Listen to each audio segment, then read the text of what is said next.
차가운 눈발이 세상 위로 흩날리는 날이었다.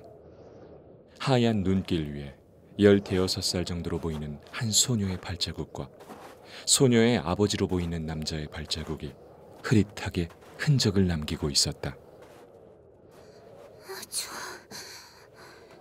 아버지, 우리 조금만 쉬었다 가면 안 돼요? 아버지, 우리 조금만 쉬어요. 에? 영주야, 사방이 온통 눈밭인데 어디서 쉰단 말이야? 대원님께서 기다리실게야. 한시라도 빨리 가야 한다. 소녀는 입꼬리를 실룩였다. 발 전체가 얼면서 부르튼 탓에 마치 대못이 발바닥 정중앙에 박힌 듯한 통증이 온몸을 관통했다. 그런데 아버지, 왜 대원님께 가는 거예요? 대원님은 보통 사람이 아니시다. 세상의 모든 고비를 다스릴 수 있는 분이시고 또 우리도 그렇게 할 수 있도록 가르침을 주시는 분이지. 그분을 직접 뵐 수 있는 기회가 왔어. 왜 저만 가요? 종규랑 남규는 왜 안 가고요? 그 애들은 허락을 받지 못했다. 허락이요? 그래, 대원님이 특별히 너만 허락을 내리셨다. 너를 마음에 들어 하셔. 우리 영주를 귀하게 보신 게야. 이게 얼마나 복된 일인지 지금의 넌 알기가 힘들 거야. 그치만 전 그분을 만난 적도 없는걸요. 전에 네 사진을 대원님께 보내드렸었거든. 대원님은 사진만으로도 그 사람의 내면을 들여다보실 수 있고 또한 앞을 내다보실 수 있는 분이셔. 그런 대원님이 너를 무척 칭찬하셨다는구나. 네가 대원님 마음에 들면 우리 식구 모두가 아주 큰 복을 얻게 돼.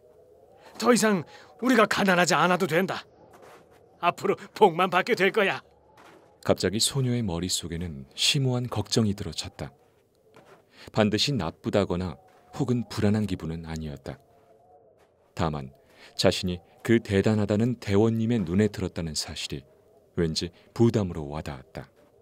아버지, 그럼 제가 대원님을 만나서 뭘 하는데요? 그분을 뵈면 저절로 모두 알게 될 거야. 시키는 대로만 하면 된다. 그러니 얼른 가자꾸나. 한시라도 빨리 도착해야지. 한시라도 빨리.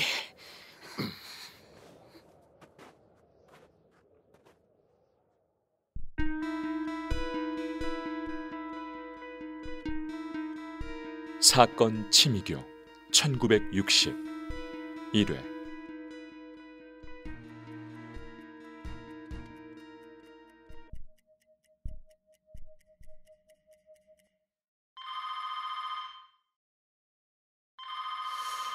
아니, 이 자정에 웬 전화야. 네, 창조일보입니다. 여보세요? 김진수 기자님 자리에 있습니까? 실례지만 누구시죠? 진수 맞지? 진수야, 나 상원이야. 상원이? 강상원? 야! 이 늦은 시간에 무슨 일로? 진수야, 여기 지금 춘천이거든? 나 좀 도와주라, 어? 춘천? 갑자기 웬 춘천이야? 뭘 어떻게 도와줘? 내가 지금 위험한 상황에 처해 있어. 몇 시간 전에 치미교에서 겨우 탈출했는데. 뭐? 치미교가 뭐야? 종교 이름인가? 처음 듣는데? 쉽게 말하면 사이비 종교야. 정말 소름 끼치는 무시무시한 짓을 하고 있어. 자세한 얘기는 이따 할게. 어쨌든 나 붙잡히면 진짜 끝장인데. 진수야, 나 죽기 전에 좀 살려주라, 어? 여유가 없었던 상원은 본인이 처해 있는 상황을 급히 알리며 도움을 요청했다. 진수는 습성이 천생 기자여서인지 아니면 평소 진중한 상원의 입을 통해 흘러나온 이야기여서인지 바로 심각한 상황임을 이해하고 상원을 도왔다. 지금 자정이니까 내가 새벽 3시까지는 어떻게든 춘천에 도착할게. 들어보니까 그놈들 꽤나 조직적으로 움직이는 것 같은데 잘은 모르지만 혈안이 돼서 널 찾아다니면 춘천역 같은 번화가도 안심할 수 없을 거야.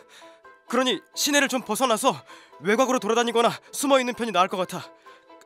길을 잘 모르니까 너무 외곽으로 빠질 생각은 접어. 알았어. 참, 연락수단이 있어야 되는데. 춘천에 우리 지사 번호 알아? 강원일보 춘천지사. 모르겠는데. 여기 옆에 전화번호부가 있는데 저 번호 나온 부분 찢어가면 될 것 같아. 그러니까 강원일보 춘천지사로 3시에 전화하란 얘기지? 그래. 가능한 내가 3시 전에 도착해서 직접 전화를 받도록 할게. 혹시 모르니까 내가 받지 못하면 20분 단위로 다시 전화를 해봐. 알았지? 알았어. 아니 얘 3시쯤에 차라리 내가 거기로 가 있는 게 나은 거 아니야? 지사라고 해도 난 그쪽 지사에 아는 사람이 없어. 거기에 널 얘기해줄 만한 사람이 없단 말이야. 알아듣지? 이해했어. 내 차는 파란색 폰이야. 번호판은 서울자 1-371. 일단 기억하고 있어. 파란색 폰이 서울자 1-371. 맞아. 바로 춘천으로 갈게. 일단 너는 조심하면서 네가 어디에 있는지 알아내고 3시에 강원일보 춘천지사로 전화해. 알았지? 나 바로 출발한다. 그래. 운전 조심해서 와.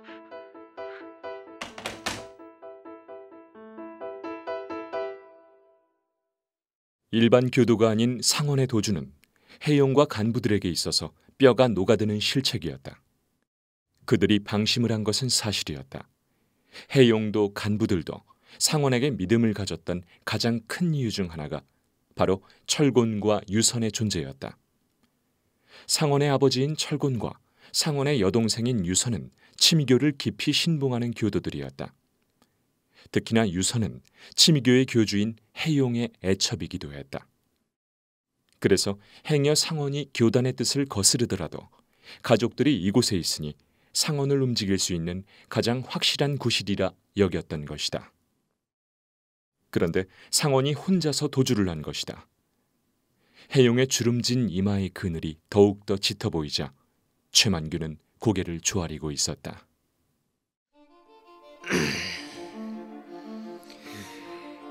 강상원의 탈교는 차치하더라도 그가 우리 교단의 일에 너무도 깊이 관여를 했었다는 게 문제입니다. 송구합니다. 다 제 불찰이라. 아니에요. 이번 일은 나의 과오입니다.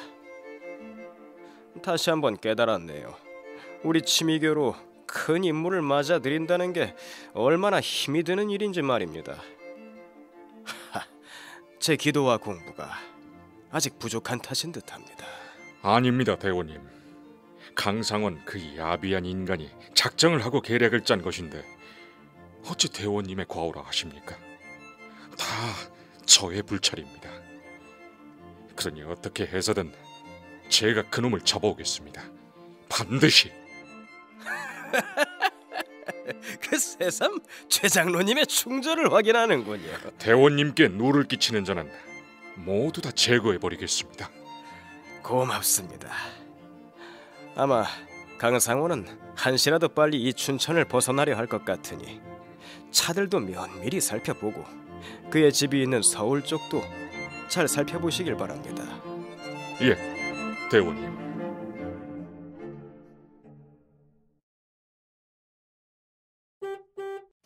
강상원! 오랜만이다. 상원은 진수를 확인하고 차에 탔다. 진수의 우려와는 달리 상원은 조바심을 보이지 않았고 놀라울 정도로 침착했다. 그런데 실상 상원은 이전까지 의식적으로라도 의연한 모습을 보일 수가 없었다. 극악무도한데다가 짐작이 어려울 정도로 그 세력을 드넓게 뻗치고 있는 치미교에 쫓기고 있었으니 말이다. 우리 이렇게 얼굴 보는 게 2년 만인가? 대충 그 정도 된 것 같네. 정말 웬일인가 했다. 그 시간에 회사로 전화를 하고 말이야. 아까 너무 급했는데 니네 회사 전화번호밖에 생각이 안 나더라.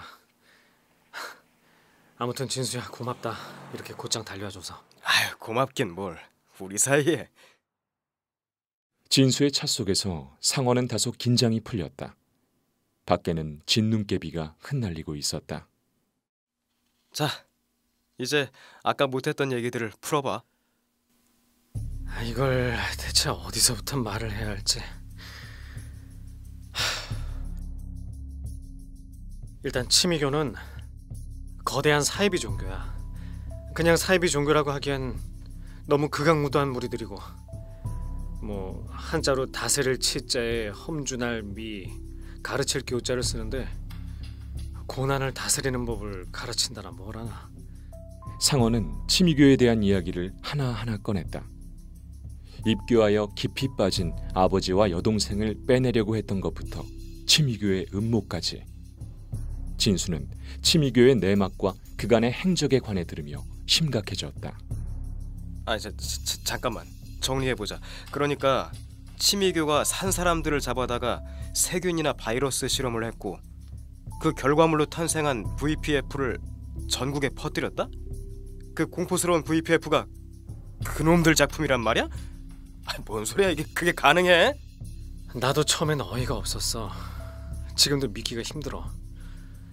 대한민국에 그런 거대 사이비가 존재한다는 것도, 그런 무시무시한 짓을 벌이고 있다는 것도. 게다가 현재 VPF를 더 강력하게 하려고 하고 있어. 그래서 어느 지역에다가 발병시키려고 하는 것 같기도 해.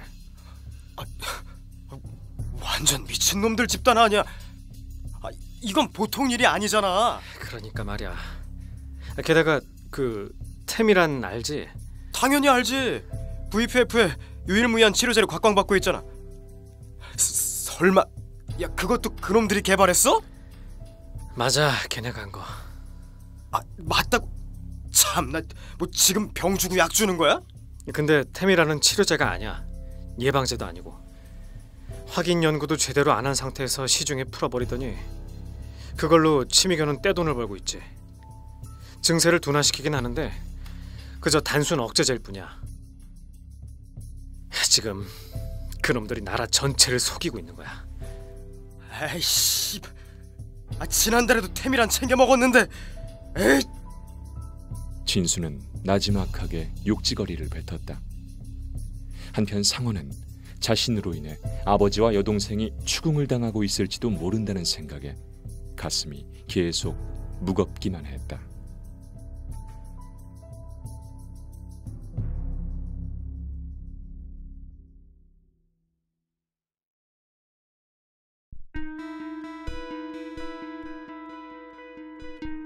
사건 치미교 1960 2회.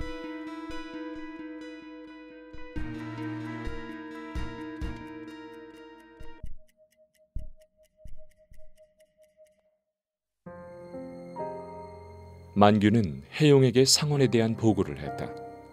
서울 번호판을 단 승용차를 타고 서울로 간 것 같다는 보고다. 혜용은 손으로 이마를 짚었다. 역시 서울로 갔군요. 대원님, 그래봤자 죄까짓 게 할 수 있는 게 딱히 있겠습니까? 너무 걱정하지 마십시오. 그럼 좋겠지만 이번에는 문제가 불거질 수도 있을지 모르겠네요. 철저히 계획적인 도주를 감행한 강상원이 두 손 놓고 있을 가능성은 희박한 것 같군요.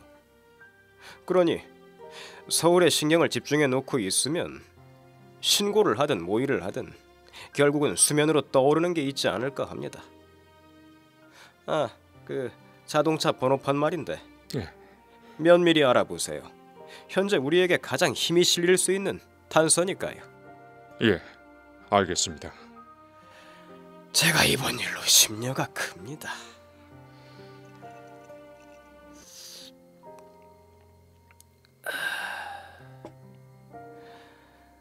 이번 과오로 그동안 쌓아온 모든 게 흔들리지 않았으면 좋겠는데 말이죠. 어떻게 이런 크나큰 실수를 할 수가 있는지. 사실 혜용은 만규가 조금은 의심스러웠다. 지금까지 단 한 번도 탈교하려는 사람을 놓쳤던 적이 없었기 때문이다. 약재를 살아나가겠다고 한 강상원을 감시하던 중 놓쳤다는 건 너무나 어이없는 실책이었다. 최 장로님, 예, 말씀하십시오. 제가 최 장로님을 굉장히 믿고 있다는 거 아시지요? 물론입니다. 잘 알고 있습니다. 그대는 언제나 내 형제 같은 사람이자 친구입니다.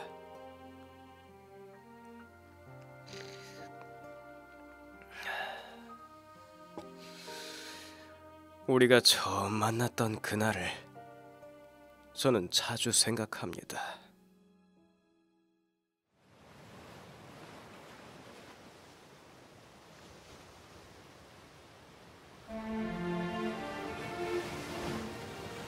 해용의 어머니는 해용이 아주 어렸을 때 병으로 세상을 떴다. 그래서 해용에게는 어머니에 대한 기억이 없었다. 오로지 아버지의 손에서 자랐다. 해용의 아버지 곽순국은 부산항에서 세 손가락 안에 꼽히는 해운 회사를 운영했다. 이웃이나 사원들은 그를 사이조씨라고 불렀지만 사실 뒤에서는 대개 쪽발이 곽관옴이라고 명명하기 일쑤였다. 이유는 간단했다. 순국은 조선 총독부에서 창씨 계명을 권장하기 훨씬 전에 자발적으로 일본 이름으로 계명을 했던 것이다. 해용이 15살이 되던 해 일본을 진심으로 동경하던 아버지 순국의 뜻에 따라 일본으로 건너갔다.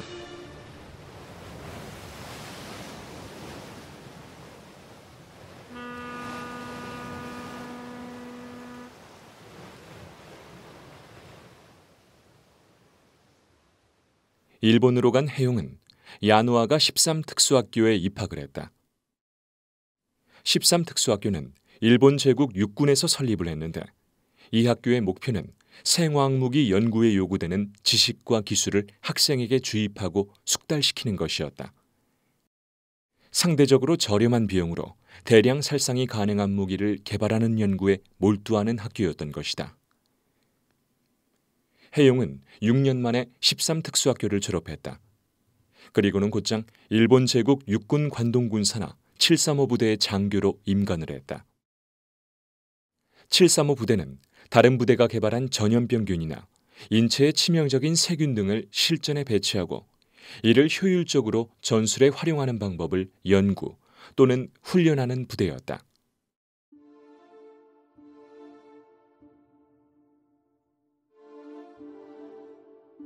해용은 이곳에서 장교로 복무하는 동안 수많은 생체 실험에 참가하며 연구에 몰두했다. 처음엔 저항조차 할 수 없는 민간인들을 끔찍한 생체 실험에 실험체로 소모해야 하는 현실을 받아들이기 힘들었다. 팔이나 다리를 내어줄 테니 보내만 주시오. 대신 굶어 죽을 수는 없으니까 한쪽만 떼어가시오. 내가 없으면은 그 식솔도 살 길이 막막합니다. 4살짜리 아이와 6살짜리 아이가 있습니다. 돌봐줄 친척도 없고 저 혼자서 키워야 하는 제 자식들입니다. 제발 살려만 주세요. 시키는 거 뭐든지 다 하겠습니다.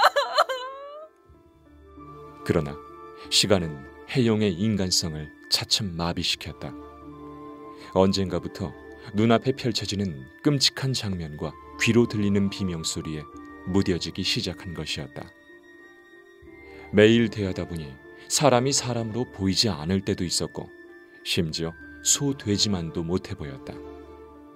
실험을 거치고 난 그들은 땔감 이상의 의미도 기능도 가지지 못했기 때문이다.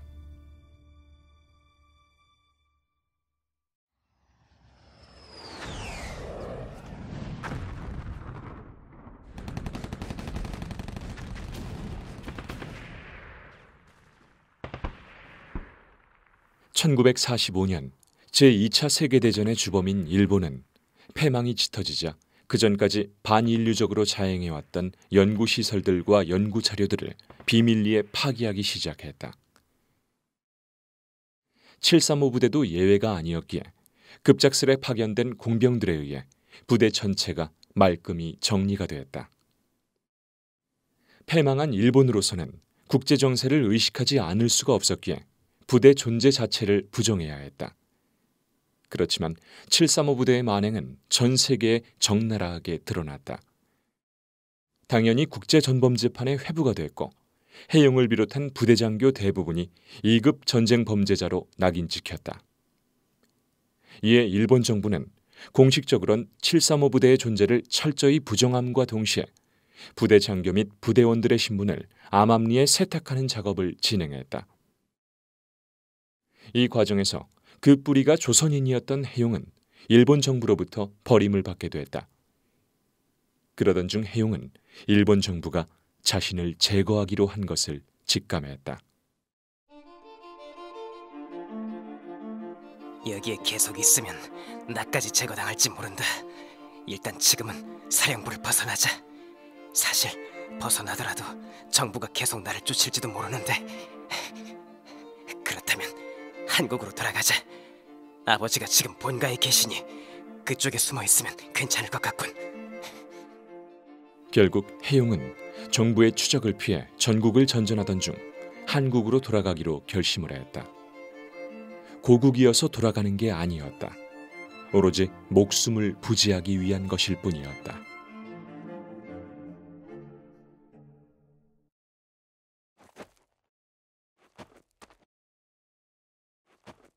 해용은 기억을 더듬어 기적적으로 본가로 돌아왔다. 하지만 본가에는 사람이 살고 있지 않는 듯했다.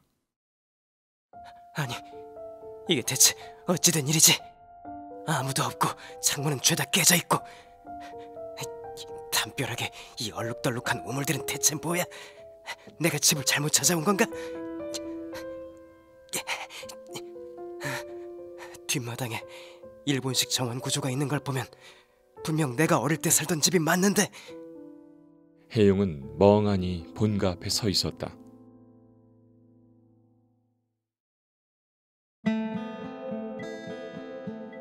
그런데 지나치던 한 무리의 사내들이 해용에게 시비를 걸어왔다.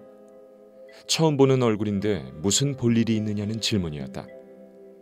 해용이 대답을 하지 않자 한 사내는 이 집은 대체 왜 보고 있었느냐며 끈질기게 질문을 했다. 그냥 집이 크고 좋아 보여서 보고 있었으문이다. 일본어만 써왔던 해용은 발음이 잘 되지 않았다. 그런데 해용의 대답을 들은 사내들은 대놓고 수군거리며 해용을 의심스럽게 바라보았다. 해용에게 일본인이냐고 위협적으로 묻길래 해용은 조선인이라고 대답했다. 하지만 사내들은 구실을 찾았다는 듯 해용의 멱살을 잡아 바닥에 패대기 쳤고 이어서 발바대기 시작했다.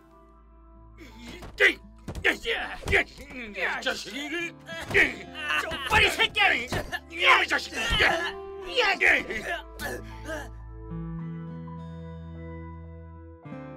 사내들은 해용을 인정사정 없이 밟아버렸다. 평소 쌓였던 울분이 터져나오는 것 같았다. 곽가놈 집에는 누굴 찾으려고 왔느냐면서 해용에게 쪽발이 새끼라는 욕을 하며 침을 뱉기도 했다. 사내들은 집주인이었던 곽순국을 떠올리는 것만으로도 울분이 치미는 듯 보였다. 그 와중에 한 사내는 곽순국이 어떻게 죽었는지 아느냐며 설명 아닌 설명을 했고, 해용은 아버지인 곽순국이 사람들에게 돌팔매질을 당하다 생을 마감했다는 말을 들으며 눈물이 터져나오고 말았다. 자신이 구타를 당하는 아픔보다 아버지께서 돌아가셨다는 소식에 가슴이 미어졌다. 숨도 제대로 쉴 수가 없었다.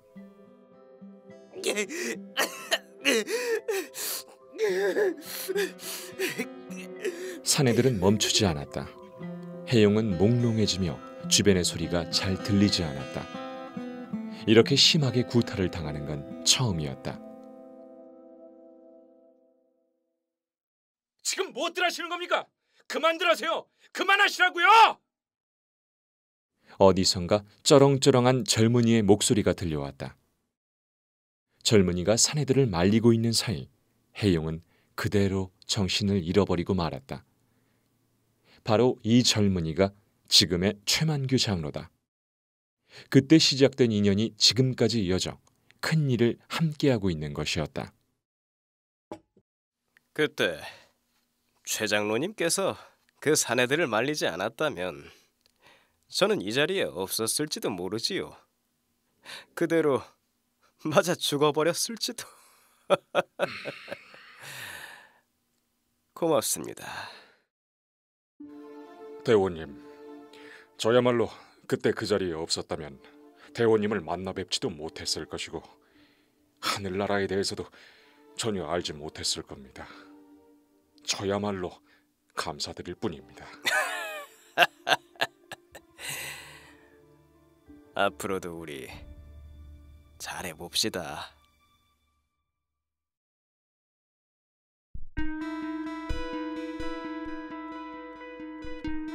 사건 치미교 1960 3회.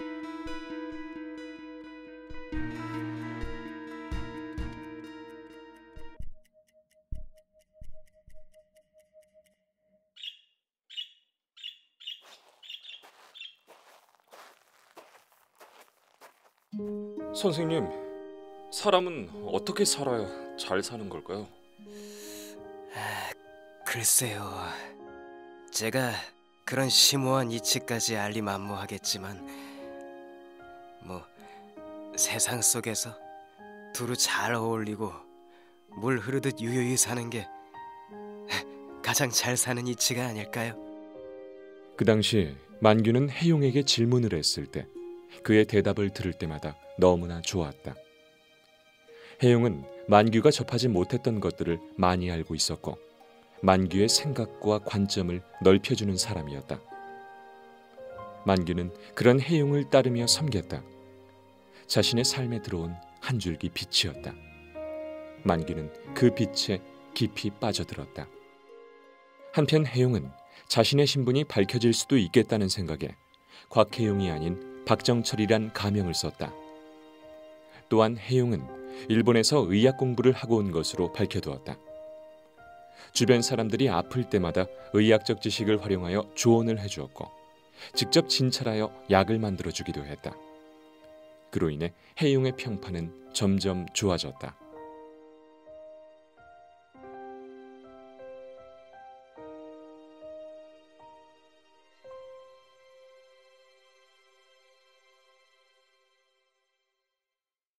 아유, 그 박 선생님은 정말 최고예요. 친절하시고 똑똑하시고 그 아팠을 때 약도 얼마나 성심성의껏 지어주시던지 그 감동해서 눈물이 날 뻔했더래요. 누가 아니래. 정말 훌륭한 분이신 것 같아. 박 선생님께 찾아만 가면 아픈 것들을 전부 다 낫게 해줄 것만 같은 느낌이 들지 않아요? 그러던 혜용은 일전부터 내면 어딘가에 꽁꽁 숨어있던 욕망을 구체적으로 일깨우기에 이르렀다. 무엇이든 가지려 마음을 먹으면 가질 수 있는 능력과 힘을 원했다. 그래서 돈을 원할 때 돈을 가지고 싶었고, 여인을 원할 때 여인을 취하고 싶었고, 명예를 원할 때 명예를 쥐고 싶었다. 그러기 위해서는 인간을 부릴 수 있어야 해. 돈만 많아서도 안 되고 매력만 있어서도 안 되겠지. 인간의 마음을 움직일 수 있는 힘, 인간의 의식과 마음을 장악할 수 있어야 해. 그래, 그거야말로 내가 원하는 힘의 실체야. 사람 위에 내가 서는 거다. 그렇게 제법 구체적인 형태를 갖춘 욕망은 서서히 고개를 들며 혜용 자신을 폭발시킬 도화선을 준비해갔다. 그렇게 3년여가 흘렀을 무렵 결국 욕망이 마련해놓은 도화선에 불씨가 타오르는 계기가 생겨났으니 바로 한국전쟁이 발발한 것이었다.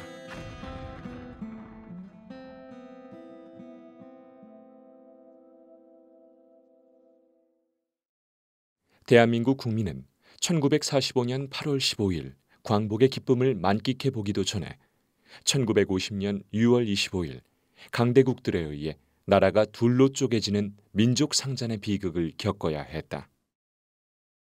잇따른 난세에 국민의 생활과 의식은 피폐하기가 이루 말할 수 없었다.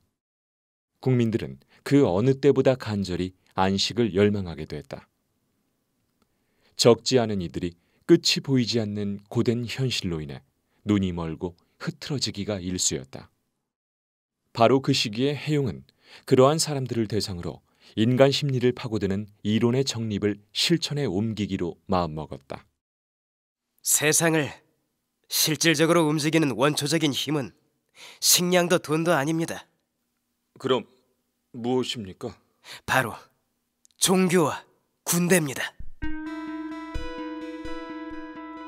해용은 성경이나 불전의 자의식 해석을 토대로 본격적으로 본인만의 교리를 정립해 나갔다. 그런 해용의 모습이 공부를 하는 것으로, 그리고 돌을 닦는 것으로 비쳤기에 만규와 여러 사람들은 열성을 다해 해용을 보필했다. 그러다 해용은 이따금씩 불안정해 보이는 사람들에게 설법을 펼쳐보며 실험을 해보았고 결과는 만족스러웠다. 초조하고 불안한 그들의 마음에 자신의 교리가 예상보다 훨씬 쉽게 뿌리를 내렸던 것이다.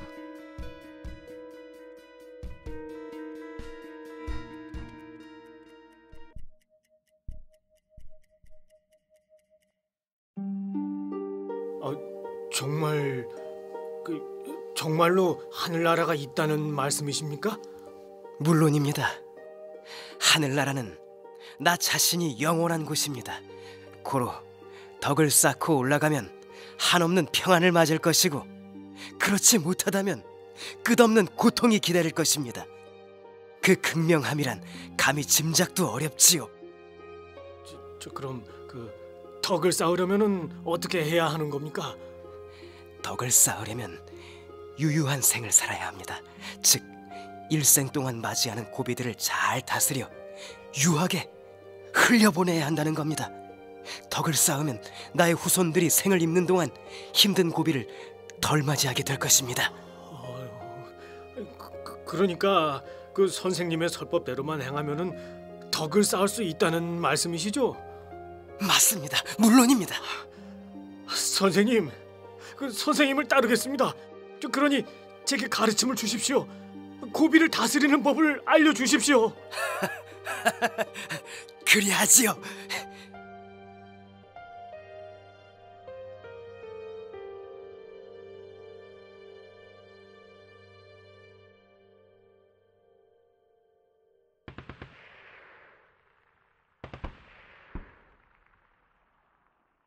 (1953년 7월 27일) 휴전협정이 맺어짐으로써 전쟁은 일단 휴면기로 접어들었다. 그리고 해용은 지금보다 훨씬 더 탄탄한 교리를 정립할 필요가 있다고 생각했다.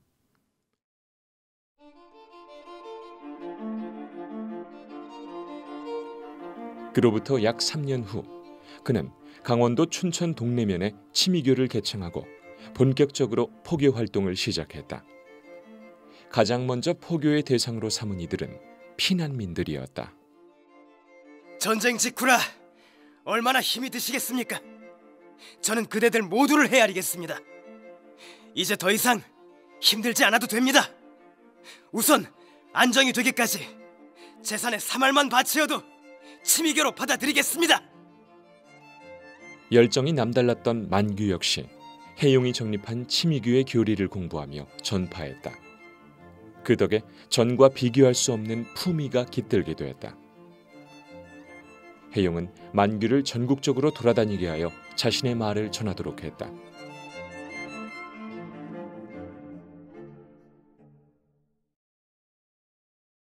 해용의 말을 전달받은 이들 중에는 마음이 변해 교도가 되기를 거절하는 이들도 있었으나 해용의 말만 접하고도 교도가 되겠다며 나서는 이들이 대부분이었다.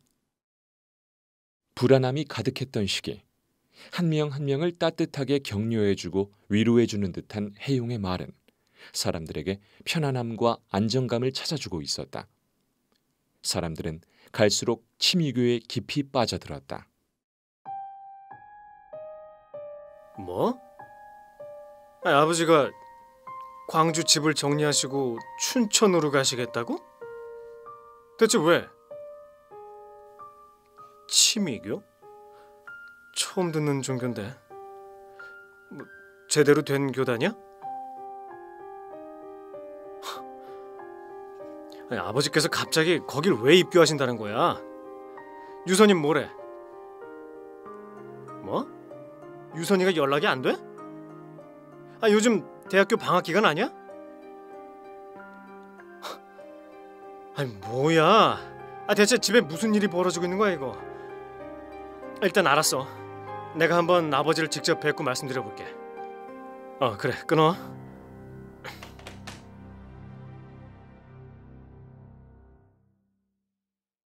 상원은 동생 창원과의 전화를 끊었다.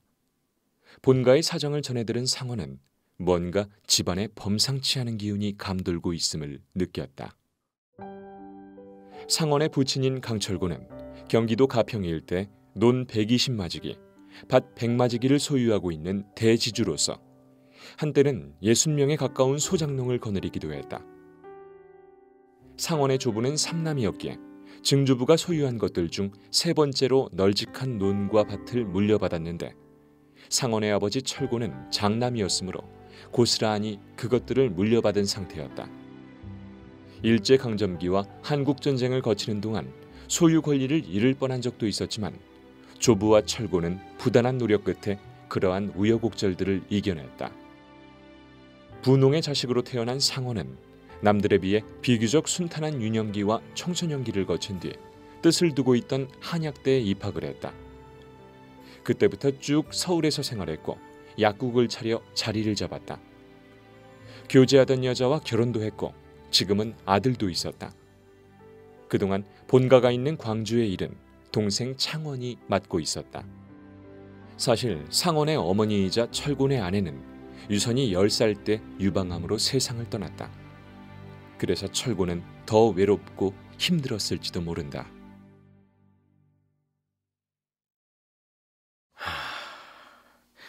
창원이가 이렇게 전화를 할 정도면 상태가 심각하단 얘긴데.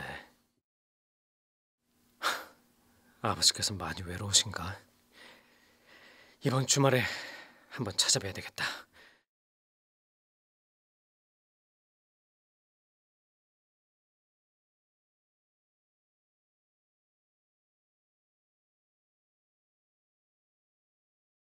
아버지, 그간 잘 지내셨어요?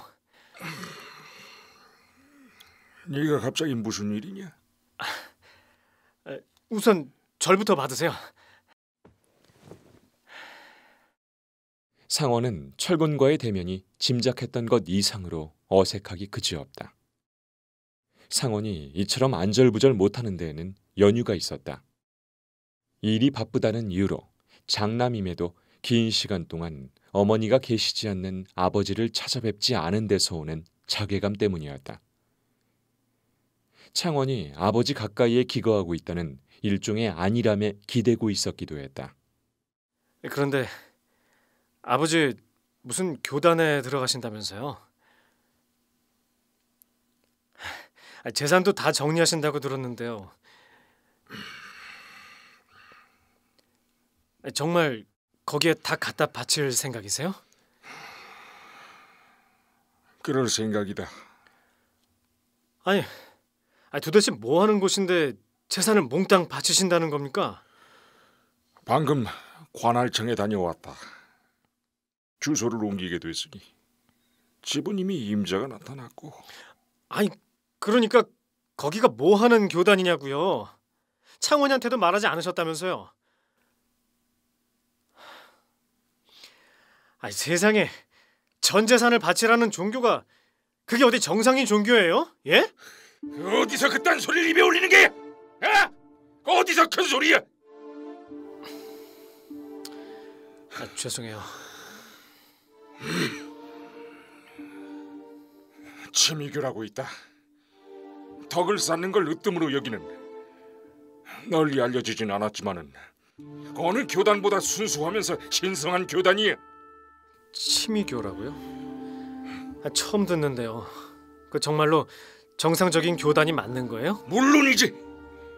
자고로 인간은 유한생을 살아야 하는 법인데, 그러려면 살면서 닥치는 여러 고비들을 잘 다스려야 하는 법이야. 고비를 다스리는 데에는 필히 지혜가 필요한 법이지만은 인간의 지혜만으로는 모든 고비를 다스리기가 불가능해.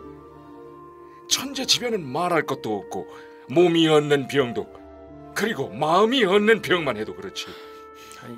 예, 뭐 대충 이해는 가는데 그럼 덕은 왜 쌓으라고 하는 거죠? 바로 하늘나라로 가기 위해서다. 하늘나라요? 그래, 그것은 영혼의 세계야. 영혼의 세계로 가려면 덕을 쌓아야 한다. 하늘나라는 풍요로움이나 즐거움이 아닌 오로지 평안만이 존재하는 곳이지. 그 평안 속에는 풍요나 행복과는 비교도 되지 않는 안정이 있어. 존재하는 모든 것들을 평온하게 바라보고 느끼게 하는 평안 속에서 영원토록 살게 하는 세상이 바로 하늘나라인 거다. 아버지,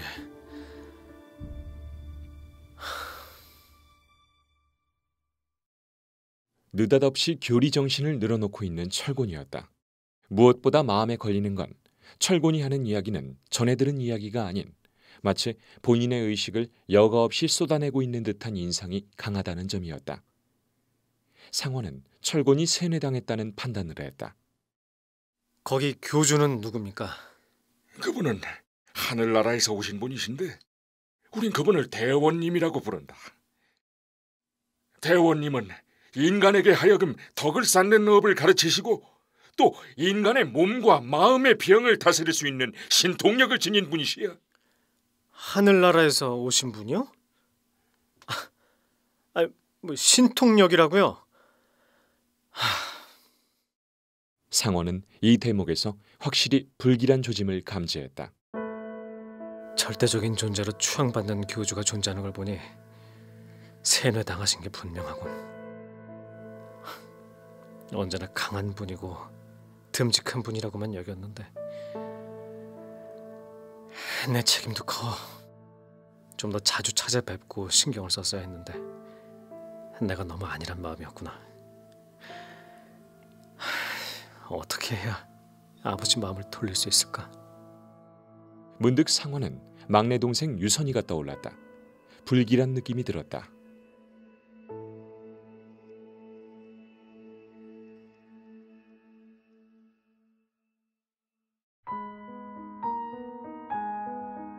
참, 아버지, 유선이는요? 요즘 연락이 안 된다던데. 유선이는 공부하라고 보냈다. 어디로 보내셨는데요? 아니, 공부하러 간 애가 연락이 왜 통 안 되는 거예요? 유선이는 선택을 받은 거야. 예?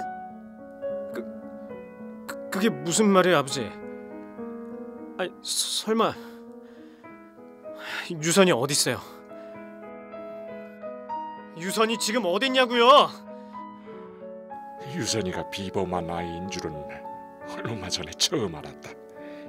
대원님이 아니었다면 평생 모르고 살았겠지. 대원님의 귀한 선택을 받은 거야. 그래서 보냈다. 아버지! 유선이 이제 갓 20살 되네요. 갓 20살 됐다고요. 이내 결론이 내려진 상원은 원망 어린 눈으로 철곤을 쏘아보았다.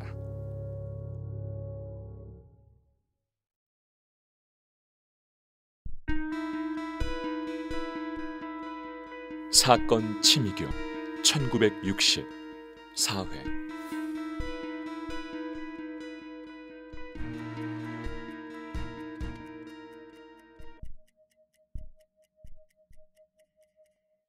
서울의 약국 일을 아내에게 맡긴 상원은 나흘간 본가에 계속 머물며 철곤을 설득하려 했다.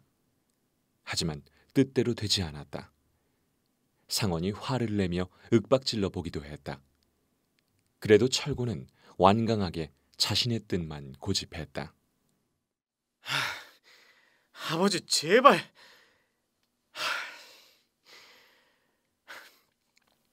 자, 그럼 유선이 어디로 갔는지만 말씀하세요. 정확히 어디로 보내신 거예요? 정말 말씀 안 하실 거냐고요? 결국 철곤은 유선의 목소리를 들려주겠다고 했다. 철곤은 본소로 연락을 취해 유선과의 통화를 요청했다. 잠시 후 유선이 연결되었는지 철곤은 수화기를 상원에게 넘겨주었다. 여보세요? 유선이니? 유선아, 큰오빠야. 네, 오빠. 잘 지내신다고 들었어요.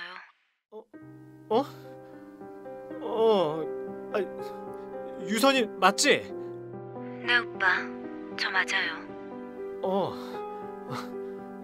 그래. 아니 뭐 잘 지내고 있는 거지? 전 아버지랑 대원님 덕에 잘 지내요. 대원님이란 단어를 듣는 순간 상원은 머리가 띵했다. 아버지가 강제로 유선이를 보낸 줄 알았는데.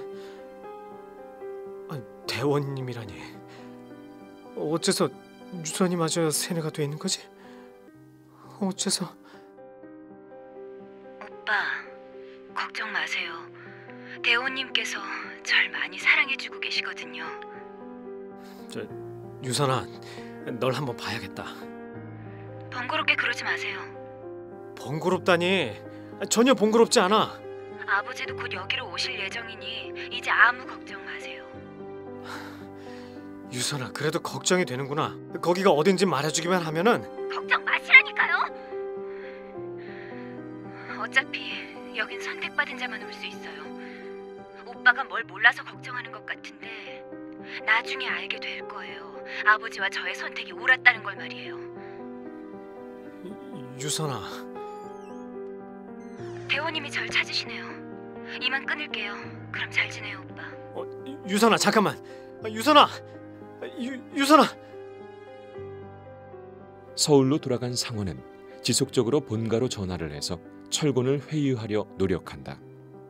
하지만 언젠가부터 전화가 먹통이 돼버렸다. 상원은 관할청을 찾아 신원 확인 절차를 밟았다. 그리고 서류상으로 철곤이 이사를 한 곳의 주소를 알아냈다. 알아낸 주소지에 거주하고 있을 거란 기대는 하지 않았다.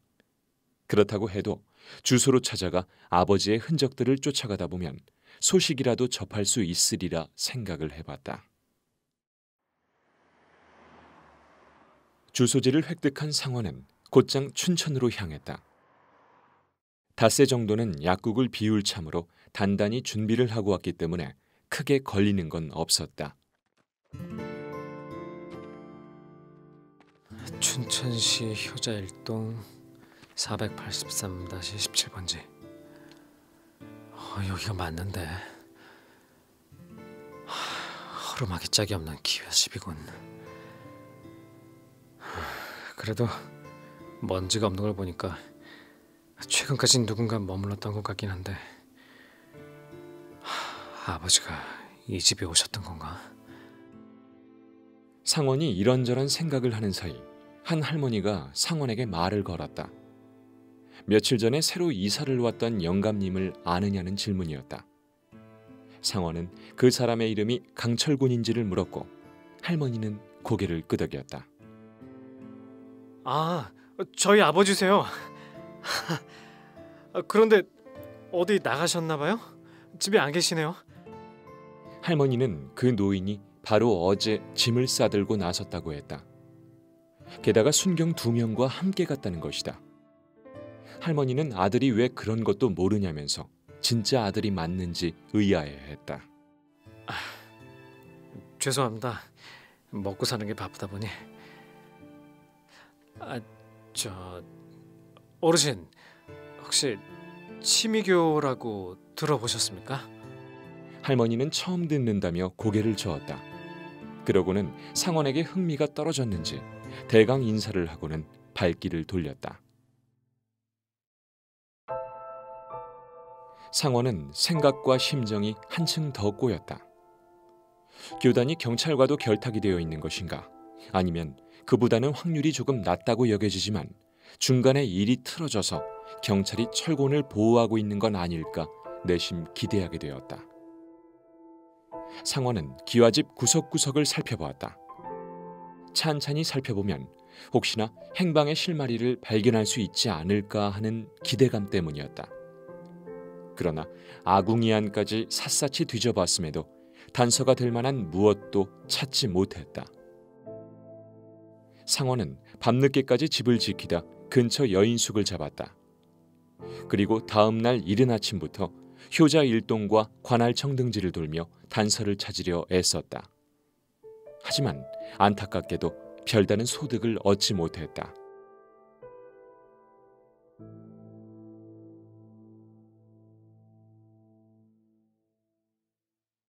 서울로 돌아온 상원에게 연락이 온 건 그로부터 사흘 후였다.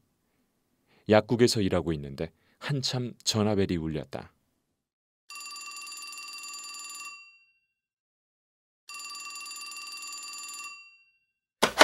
네, 신명당 약국입니다. 강상원 씨 맞으십니까? 예, 전데요. 며칠 전 춘천에 오셨었죠? 그런데요. 전화를 건 남자는 상원에게 춘천에 왜 왔었는지, 아버지의 성함은 무엇인지 등을 확인했다. 상원은 망설이는 척하며 대답을 했다. 사실 춘천에 다녀오지 않았느냐는 질문을 해왔을 때 상원은 감이 왔다. 아버지와 무언가 관련된 사람일 것이다. 그래서 상원은 유도를 당하는 척하며 역으로 정보를 빼내어 보려는 생각을 해봤다. 아무튼 강철군 씨는 잘 계십니다. 이곳 생활에 크게 만족을 하시고 말입니다. 그러니까 걱정하지 않으셔도 됩니다. 그럼 이만. 잠깐만요. 저 아버지와 통화를 하고 싶은데요. 전해드릴 말도 있고요. 저한테 하시죠. 사정은 잘 모르겠지만은 아버님은 강상원 씨와 통화하시길 꺼려하시더군요. 제가 전달해드리겠습니다. 저 아버지와 꼭 할 얘기가 있어서 그러니까 연결 좀 해주십시오. 아무리 그래도 가족인데 본인이 아닌 사람이 중간에서 끊어내는 건 좀... 실은 제가 아버지께서 그곳으로 가시는 것에 대해서 무작정 반대를 했었거든요. 제대로 말씀을 들어보지도 않고 몰아붙이기만 했습니다. 그래서 용서도 빌 겸 직접 통화를 좀 하고 싶습니다. 남자는 전달해드리겠다는 말을 끝으로 전화를 끊어버렸다.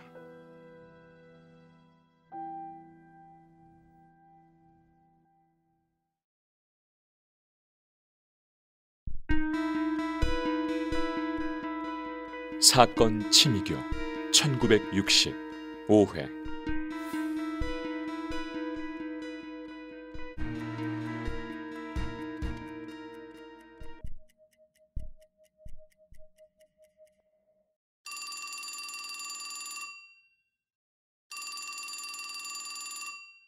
몇 분 후 다시 약국 전화기가 울렸다. 받아보니 아버지였다. 아버지, 별 탈 없이 잘 계시는 거죠? 고작 그걸 물어보려고 춘천까지 쫓아왔던 기냐? 아니요. 죄송하다고 말씀드리려고요. 죄송했어요.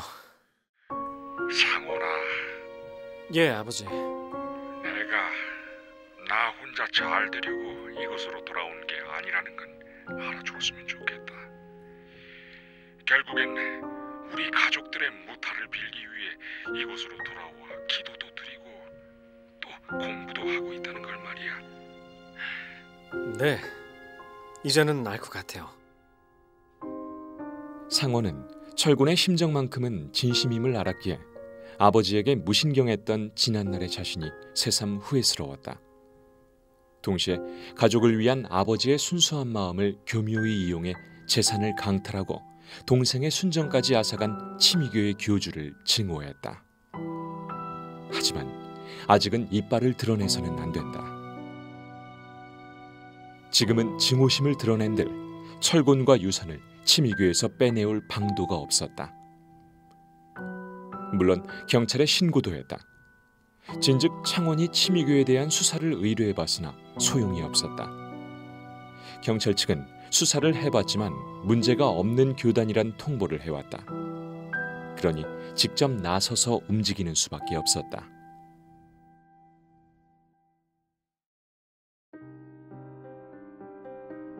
이젠 아버지의 선택에 대해서 정말 알 것 같아요.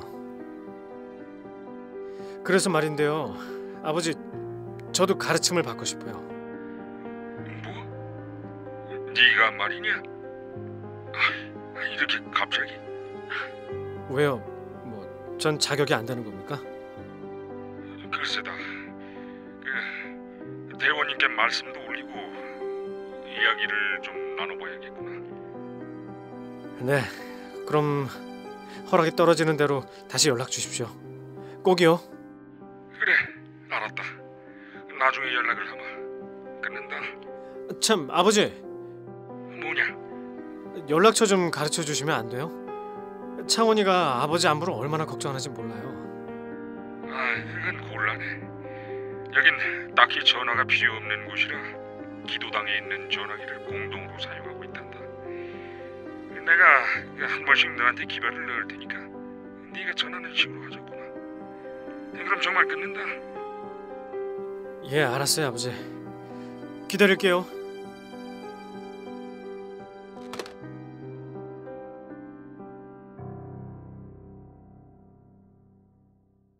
상원은 아무래도 예상치 못한 자신의 달라진 태도 덕분에 그쪽에서 꽤나 진중히 의견을 교환해야 할 상황으로 짐작했다.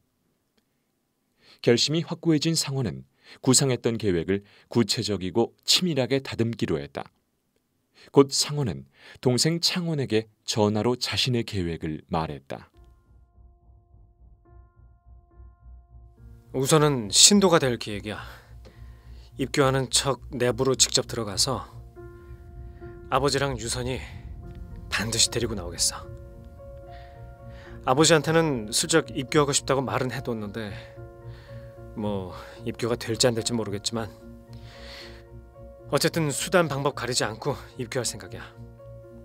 그리고 창원이 너랑은 완전히 연락이 끊긴 것처럼 보여야 돼. 경찰에다가 신고까지 했던 동생인데 계속 연락을 하면 이상하잖아. 내 말 이해했지? 창원은 알겠다고 대답했다. 부디 조심하란 눈치다. 이어서 상원은 아내에게도 말을 꺼냈다. 모두가 걱정을 하겠지만 가장 큰 불안감 혹은 수고를 감내해야 할 이는 다름 아닌 아내였다. 여보, 걱정하게 해서 미안해. 아마 나만 입교를 시키진 않을 거고 가족들도 다 데리고 오라고 할 텐데 당신이랑 우리 재민이 그런 곳으로 끌고 들어갈 순 없어. 나 혼자 갈 거야. 그래서 말인데 시간을 좀 두고 위장을 할 계획이거든. 아내는 여전히 불안한 눈치였다. 상원은 차근차근 말을 이어갔다. 아마 거기서 중병을 앓는 환자까지 데리고 들어오라고 할 것 같진 않아. 뭐 애초부터 병을 가진 교도를 받아들이기엔 꺼려질 테니까. 그러니까 조금 미안하지만 당신은 극심하게 천식을 앓는 걸로 하자. 그리고 병원에 입원하는 척을 하고 병원에 있다가 얼마 후에 당신이 멀리 요양을 떠나는 것으로 하는 게 좋을 것 같아. 그리고 우리 재민이는 외삼촌 집에 맡기는 걸로 생각 중이야. 여보, 나 아버지와 유선이 반드시 데리고 나올게. 그러니까 조금만 도와줘. 아내는 정말 그렇게까지 위장을 해야 하느냐는 눈빛이었지만 고개를 끄덕였다. 기다리던 철군의 대답이 도착한 건 마지막 통화 후 정확히 일주일이 흘렀을 무렵이었다. 그리고 다행히 계획 준비를 한 수고가 수포로 돌아가지 않아도 될 답도 얻었다. 치미교의 입교가 허락된 것이다. 얼마 후 상원은 철군이 알려주는 곳에서 안내자를 만났고 그를 따라갔다. 해용은 자신을 따르는 무리들을 교도와 신도 두 부리로 나누었다. 실상 맥락은 같은 말이나 다름없지만 미묘한 뜻 해석의 차이가 있었기에 두 단어를 사용했다. 교도는 자신의 전 재산을 치미교에 내고 제가 직접 지정해주는 신성한 곳에 근간을 이루어 사는 분들입니다. 그리고 신도는 정식 교도가 되기 전 단계로 3할 이상의 재산을 치미교에 내고 연간 일정 액수를 교단에 헌금하는 겁니다. 즉 신도로 시작해서 교도가 되시는 거죠. 여러분, 제가 그대들을 분류하긴 했지만 두 부류 모두 믿음이 전제가 돼야 하므로 꾸준한 교리 공부는 기본으로 해야 합니다. 알고 계시지요? 그리고 정식 교도가 되는 일은 저에 대한 믿음을 드높임과 동시에 하늘나라를 위한 크나큰 덕을 쌓는 숭고한 업적입니다. 그간 치미교는 전국 방방곡곡에 그 세력을 뻗쳤고 6개 군의 분관을 두고 있는 상태였다. 그때까지 인구가 많이 몰려있는 시에 분관을 두지 않은 까닭은 군 등에 비해 공권력의 활동이 활발함을 견제해서였다. 그렇다고 해도 신도 6,000명에 교도 4,000명으로 도합 10,000명에 가까운 추종자들을 거느리고 있는 거대 집단교로 성장해 있는 치미교였다. 거대 집단교라 일컫는 명목은 여느 정상 종교와는 달리 연고가 각기 달랐던 교도들이 일정 거주지에 근간을 이루고 살며 공동 노동 생활을 영위하는가 하면 신도들조차 조직적이고 체계적인 연락망을 구축해 본소에서 내려오는 지시를 받들었기 때문이었다. 때마침 한겨울 추운 바람을 뚫고 영주 아버지와 영주가 도착했다. 영주 아버지는 해용에게 인사를 올렸고 해용은 반갑게 맞이했다.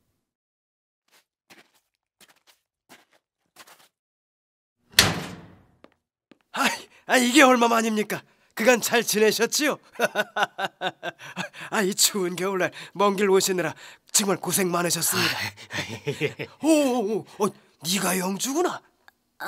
안녕하세요, 대원님. 그래. 널 사진으로 많이 보았단다. 지금 나이가 몇이더냐? 16살입니다. 오, 16이라. 귀하게 자랐구나. 정말 귀하게 자랐어. 해용이 미소를 머금으며 손으로 영주의 볼을 살살 쓰다듬자 영주가 수줍은 듯 눈을 아래로 떨어뜨렸다. 처녀의 몸으로 소녀의 감성을 표현해내고 있는 영주의 모습은 해용의 눈에 신선하기가 그지없었다. 먼 길 오셨는데 처소에서 푹 쉬시지요. 그리고 우리 영주는 특별히 제 곁에 머물게 해도 되겠습니까? 영주 아버지는 기다렸다는 듯 고개를 끄덕이고 조용히 물러났다. 그 사이 영주는 부끄러움이 조금은 가셨는지 해용을 바라보고 있었다. 영주는 날 따라오너라. 네.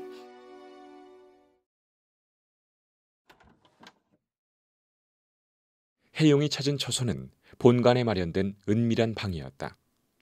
욕실이 붙어있는 침실이었다.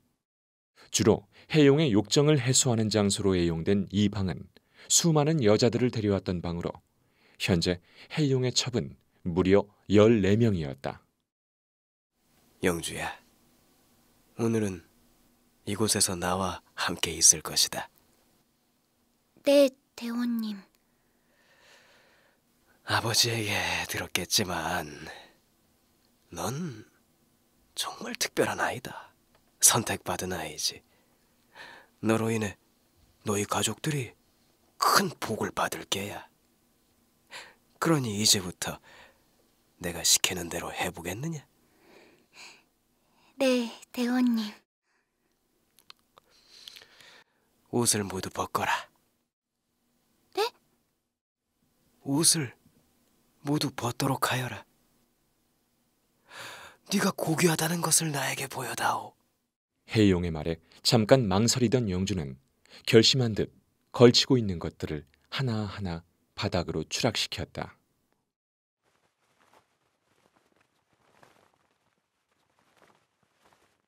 잠시 후 영주는 알몸이 되었다. 해용은 영주의 발끝에서부터 미간까지 천천히 시선을 옮겼다. 수줍은 처녀의 싱그러움이 빛이 나는 것 같았다. 해용의 눈은 이미 탐욕스럽게 변해 있었다. 기특하구나 아주.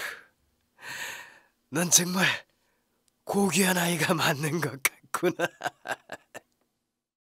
해용은 영주의 하얀 몸을 쓰다듬다 손을 잡고 욕실로 향했다. 영주는 순순히 해용을 따르면서 시키는 대로 했다.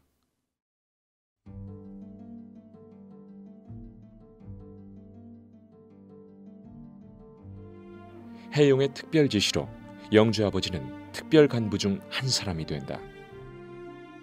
벌을 내릴 때는 가차 없어야 하고 반대로 잘 해낼 때는 반드시 그에 합당한 포상을 베풀도록 하세요. 세상 만사가 다 그런 겁니다. 억압과 보상 한쪽으로만 치우쳐선 이게 끝내 무너집니다. 세계를 유지하는 실질적인 힘은 바로 균형입니다. 균형이야말로 현 세상을 존재하게 하고 하늘나라로의 길을 다져주는 유일무이한 힘이라 이 말입니다. 아시겠지요? 영주 아버지는 고개를 끄덕였다. 그날부터 만규는 조금 미덥지 못한 눈빛으로 영주 아버지를 데리고 다니며 일을 알려주었다. 해용은 믿음이 약해졌다고 간주되는 교도미 신도들을 심판하란 명을 내렸다. 해용이 말한 심판이란 것은 쥐도 새도 모르게 살인을 하는 거였다. 만규와 함께 심판을 하는 동안 영주 아버지는 처음 한두 번은 죄책감에 시달리며 무척이나 괴로워했다. 특히 때려서 죽이고 산채로 묻는 등의 잔인한 살해수법은 관망만으로도 몸서리가 쳐질 지경이었다. 그러나 그것이 3번이 되고 또 4번을 넘어가니 혼자만의 사륙이 아니라 공유하고 있다는 점에서 위안을 얻기 시작했다. 그리고 어느 기점을 넘어서고부터는 앞장서서 손에 피를 묻히는 데에도 거리낌이 없어졌다. 영주 아버지가 단기간에 변할 수 있었던 연유는 해용이 자신의 딸 영주를 첩으로 삼았기 때문이었다. 존경에 맞지 않는 교주이자 자신의 사위인 해용의 안정이 곧 자신과 가족의 안정이라고 인지를 한 까닭이었다.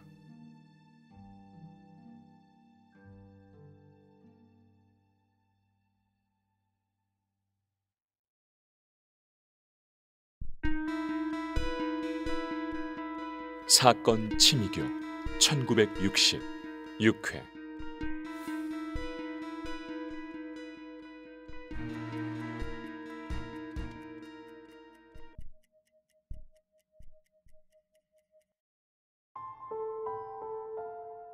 해용은 간부들을 시켜 이단 교도들 색출이란 명목 아래 수개월의 시간을 두고 은밀히 교도 및 신도들을 처형해왔다. 다소 의아한 점은 교도들은 그 머릿수만 해도 4천이 넘는 데다 강원도 산간 곳곳에 흩어져 살고 있음에도 채 20명도 되지 않는 간부와 전도사들에 의해 완벽히 통제를 당하고 있다는 거였다. 그 정도로 간부와 전도사들의 움직임이 대담한 데다 치밀했음을 반증했다. 또한 해용은 어떻게 해야 소수의 간부들과 본소 전도사들을 이용해 절대 다수의 교도들과 신도들을 통제할 수 있을지 고민을 거듭했다. 조직이든 인간관계든 구성 개체 수가 늘어나고 복잡하게 엉키다 보면 사소한 빌미가 예기치 못한 거센 저항을 야기하기 마련이지. 그럴 때 서로가 서로를 의심하고 감시토록 하면 제 아무리 다양한 인간들이 이루고 있는 거대 조직체라 할지라도 울타리 안에 가두는 일이 가능하다. 그렇고 말고. 또한 해용은 간혹 특별한 지시를 내릴 때가 있었다. 크게 변심을 해 교단을 중상모략한 죄목이 쓰인 교도들을 본수로 잡아올려다가 소수의 교도들이 보는 앞에서 본보기로 사설교수대에 세워 교사를 하는 경우다. 말도 되지 않는 죄목으로도 교사를 당하는 자는 엄히 죄를 물어 촐락에 기거하는 그의 핏줄들 역시 모조리 교사를 당해야 했다. 분명 희생이 크긴 했으나 그만큼 효과도 탁월했다. 누구 하나 교단에 대한 불평을 입에 담을 수도, 심지어는 낯빛으로 내비칠 수조차 없게 되었다. 얼마 후 해용은 만규에게 감옥이 필요하다고 말했다. 참, 최 장로님. 네. 우리에게는 감옥이 필요할 것 같습니다. 괴한 마들을 가둬야 할 일이 늘어날 것 같군요. 감옥이요. 혹시 어떤 생각이신지 여쭈어도 되겠습니까? 연구를 할 생각입니다. 우리 교단의 번영과 미래를 위해 꼭 필요한 연구입니다. 자세한 건 추후에 말씀드릴 테니 빠른 시일 내에 감옥과 거기에 가둘 괴한 마들을 준비해 주세요. 해용의 지시가 있은 지 약 넉 달 뒤, 특별한 외부인이나 신도들에게 숙식을 제공하는 용도로 쓰이는 뜰 한 채의 지하에 실험실과 감옥이 생겼다. 그리고 감옥 안에는 10대 명의 신도들이 영문도 모른 채 억울하게 갇혀 있었다. 좋아. 이곳에서 신도들을 대상으로 전염병으로 위장시킬 바이러스를 개발해야겠어. 절대적이고 영구적인 교권을 완성하기 위해서는 꼭 필요한 일이지. 오랜만에 생체 실험을 하는군. 2, 3년 내에 완성하자.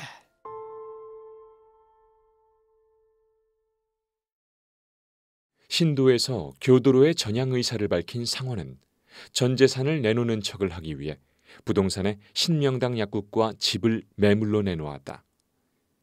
며칠 후에는 예정했던 대로 한 지인에게 헐값에 매도를 한다. 이 일을 다 처리한 상원은 이제야 춘천에 있는 치미교의 본소로 들어오게 되었다. 그리고 드디어 상원은 아버지 철곤과 동생 유선을 만났다. 아버지, 저 왔습니다. 아, 왔느냐? 너 정말로 교화를 원하는 게 맞는 게야? 지금이라도 진짜 속내를 얘기하면은 내가 어떻게든 다시 돌려보내줄 수 있다. 아버지, 제 나름대로 열심히 기도하고 공부해서 여기까지 온 거예요. 저 지금 아픈 처랑 떠돌이 신세인 자식까지 놔두고 이곳에 와 있는 거 잘 아시잖아요. 그래, 네 각오가 그렇단 말이지. 당장은 알 수가 없겠지만은 너도 곧 깨닫게 될 거다. 가까이서 대원님의 가르침을 얻고 또 덕을 쌓는 일이 결국 가족 모두에게 크나큰 복으로 돌아간다는 사실을 말이야. 예. 아버지, 저 왔어요. 상훈 오빠, 오랜만이네요. 유선아, 그동안 잘 있었던 거지? 야, 얼마나 고생이 많았어. 어? 고생이라니요. 그런 말씀 마세요. 전 아주 잘 지내거든요. 오빠, 그만 앉으세요. 그래. 유선은 세련된 맵시의 개량 한복 차림이었다.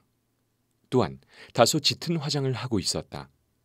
얼굴도 분위기도 심지어 키나 체격도 변한 것 같았다. 상원은 나이차가 많이 나는, 더구나 어린 나이에 어머니를 여인 막내 동생에게 신경을 많이 써주지 못한 것이 새삼 마음에 걸렸다. 그런 막내 동생이 어느 날 갑자기 정체를 알 수 없는 사이비 교단 교주의 첩으로 들어갔다는 소식을 알게 되었을 때는 철곤이 진심으로 원망스러웠다. 오빠, 저의 부군이 어떤 분인지 아시죠? 당연히 알고 있지. 그럼 저의 부군을 승환하는 일이 얼마나 영광인 줄도 아시겠죠? 물론이지. 그래요. 오빤 참으로 운이 좋은 분이네요. 이제 갓 교도가 된 자가 대원님을 승환하는 일이란 지극히 드문데 말이죠.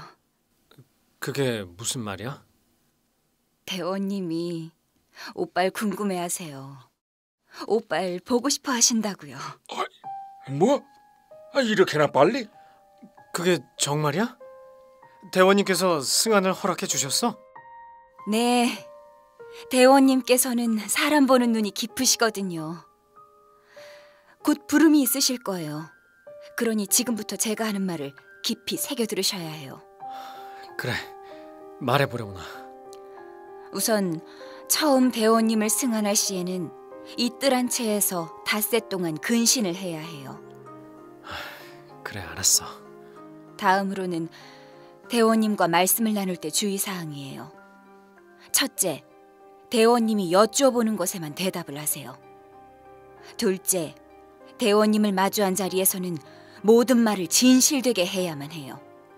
절대로 거짓이 섞여서는 아니 된단 말이에요. 대원님은 교도들의 마음을 꿰뚫어 보시는 신통력을 지니고 계시니 이 점 꼭 유념토록 하세요. 그리고 셋째, 대원님이 지시하시는 일은 무조건 묵묵히 따르기만 하면 돼요. 알겠다. 오빠, 다른 궁금한 거 있어요? 아니, 없어. 그래요. 근신하고 있으면 사람이 올 텐데 잘 따르시면 돼요. 그래. 아, 그러고 보니 아직 아이 소식은 없니? 대원님께서 아직 아이를 원치 않으셔서요. 암튼 저는 전달할 말씀 다 전달해드렸으니 이만 가볼게요. 다음에 또 볼 수 있었으면 좋겠네요. 갈게요. 그래, 유선아. 또 보셨구나. 유선의 설명을 모두 듣고 난 상원은 가슴이 답답해져 왔다.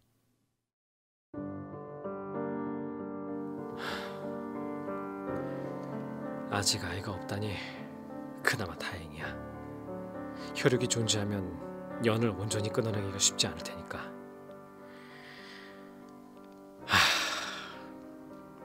이 정도는 예상을 하긴 했지만 아버지, 유선이, 나 이렇게 우리 가족끼리 대화를 나누면서 탈교에 대한 말을 조금이나마 꺼내볼까 했는데 틈이 전혀 없군.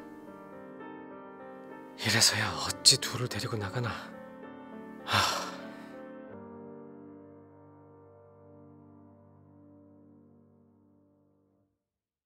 상원이 뜰 안채에서 시간을 보내며 버틴 지 6째 되는 날, 드디어 상원은 해용을 만나게 됐다.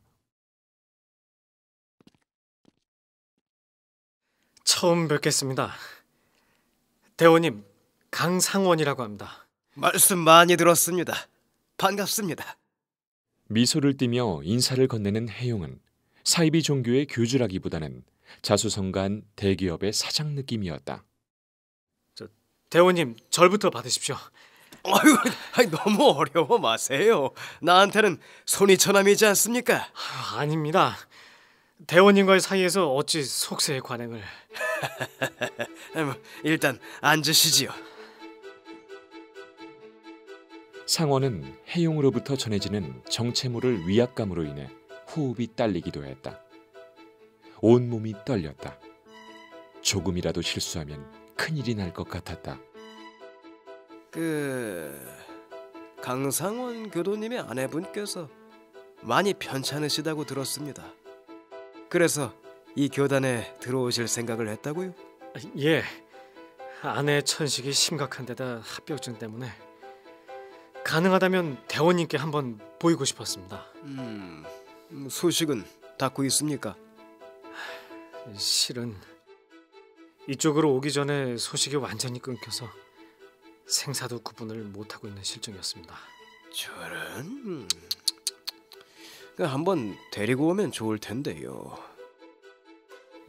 사실 며칠 동안 근신을 하면서 많은 생각을 해봤는데 그대로 흘러가도록 두는 게 옳다는 결론을 내렸습니다.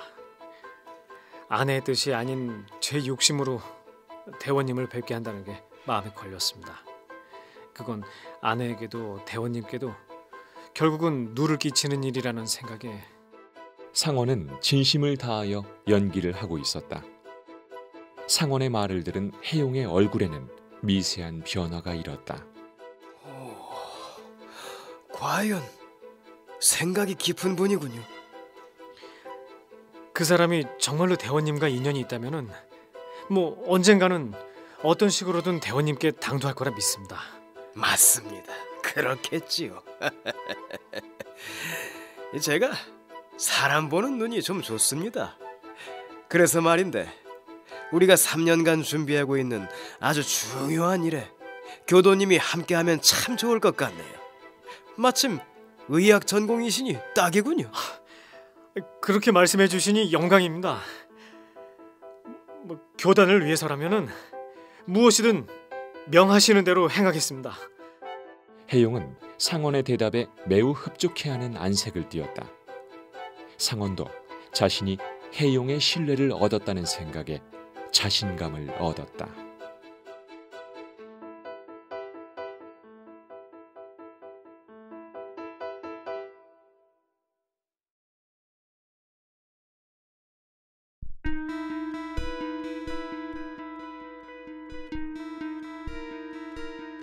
사건 치미교 1960 7회.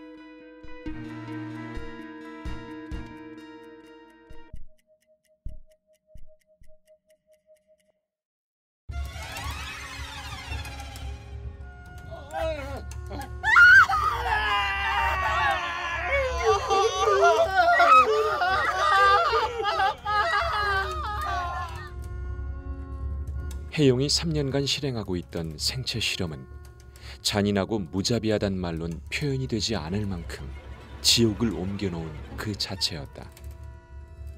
한센병에 걸린 몇몇 환자들을 꼬드겨 그들을 이용해 정상인에게로의 간염 여부를 실험하기도 하고, 생매장을 해놓은 자리를 표시해놓고 주기적으로 토양을 채취해 세균이나 병균의 서식 여부를 조사하기도 했다. 뿐만 아니라 폐렴에서부터 콜레라, 심지어 패스트에 이르기까지 각각의 균을 배양해 살아있는 인체로 투여하는 행위를 서슴지 않았다. 모두가 735 부대 장교로 재임하던 시절 자행했던 반인류적인 연구를 토대로 한 것들이었다. 그리하여 완성된 것은 장기농 유발균이었다.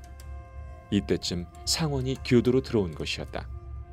얼마 후 해용은 상원을 특별 간부로 명했고, 만기와 상원을 포함한 간부들에게 개발한 바이러스에 대해 천천히 설명해 주었다. 이 장기농 유발균은 이름 그대로 오장육부의 고름을 유발해 죽음에 이르게 하는 바이러스입니다. 100번 설명을 늘어놓는 것보다 직접 한번 보여드리는 게 낫겠죠. 자, 이쪽으로 따라들 오세요. 해용이 간부들과 함께 들어온 방에는 발가벗겨진 신도 한 명이 천으로 눈이 가려지고 사지가 결박당한 채 실험대에 누워 있었다. 그럼 잘 보세요.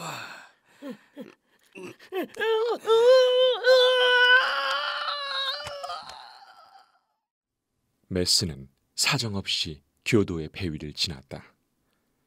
번쩍이는 날카로움이 지나간 자리에 선열과 함께 수십 개의 고름덩어리가 찬 장기들이 모습을 드러냈다. 지켜보던 만규는 차마 볼 수 없어 고개를 돌리고, 배가 갈린 신도는 이내 숨을 멈췄다. 상원은 헛구역질을 억지로 참아냈다.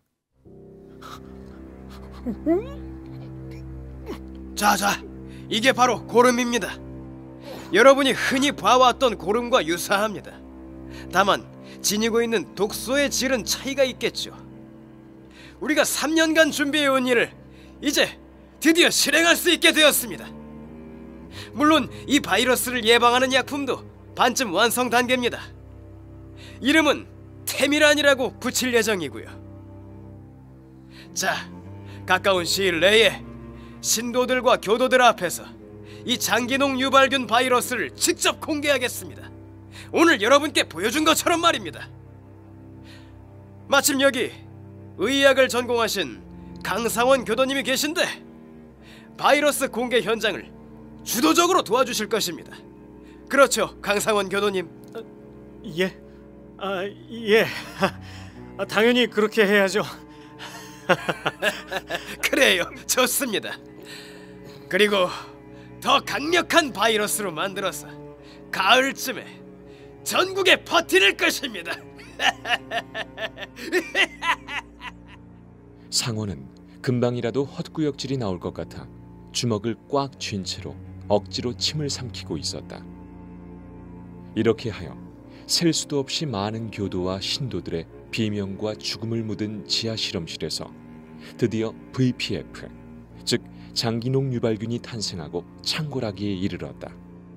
사람들은 두려움에 벌벌 떠는 상태였고, 예방제로 등장한 템이라는 불티나게 팔렸다.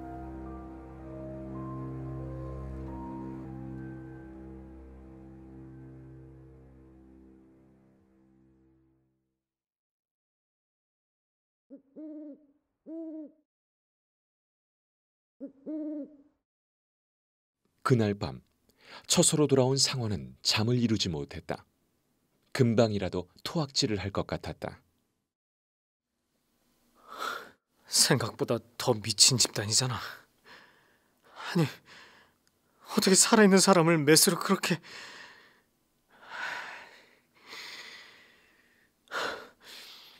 내가 너무 얕본 것 같아.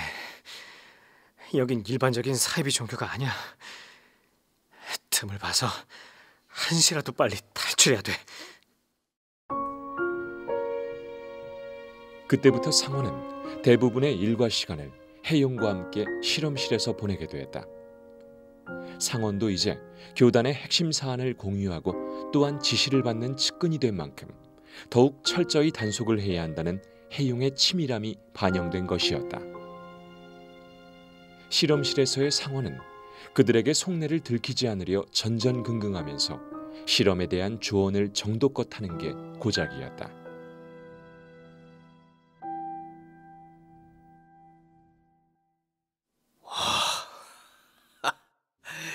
이 강상원 교도님은 정말 대단하십니다.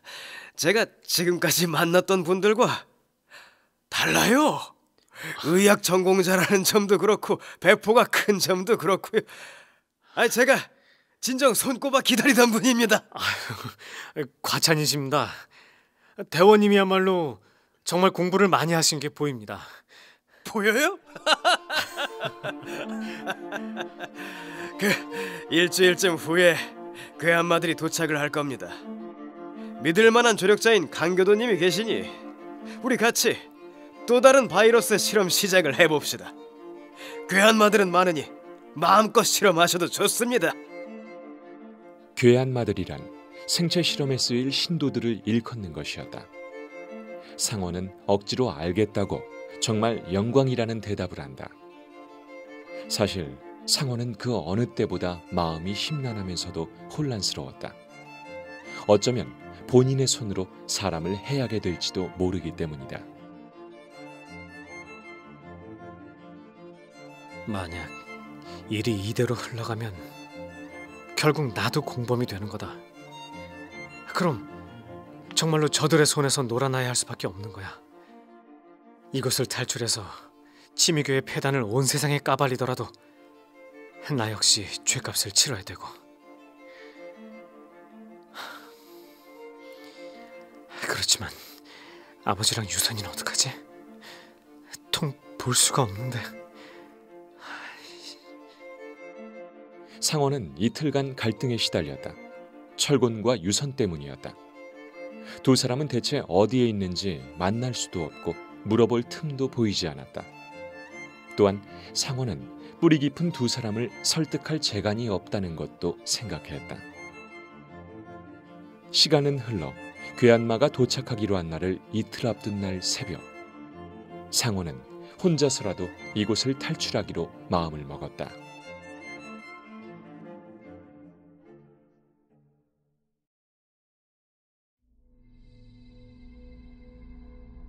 교주란 자의 마음을 얻고 신뢰를 얻은 다음 탈출하려고 했지만 이젠 정말 시간이 없어. 그래, 할 수 없다. 이젠 나도 도리가 없으니 그래, 내일 오전에 실험에 필요한 서적을 사러 가겠다고 하고 차를 타고 나가자. 계속 나랑 붙어 다니는 감시자만 따돌리면 탈출할 수 있을 거야. 밤에 움직이는 편이 눈에 안 띌 수 있겠지?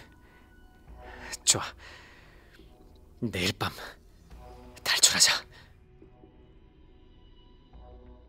철곤과 유선의 안전이 염려되긴 했다. 그러나 지금은 어쩔 수 없었다. 상원은 살인자가 되고 싶지 않았다. 부디 교주가 자신의 처와 장인의 관계를 헤아려 아량을 베풀어 주기를 빌 수밖에 없었다.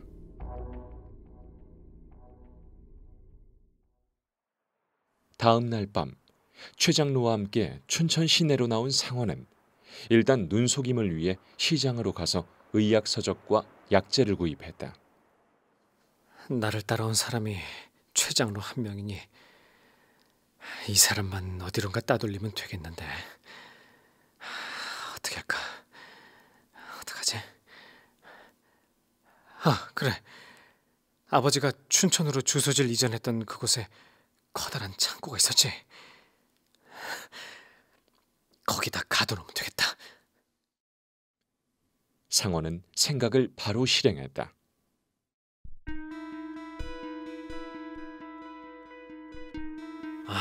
이 집은 여전히 비어있군요. 처음에 춘천에 왔을 때가 기억이 나네요.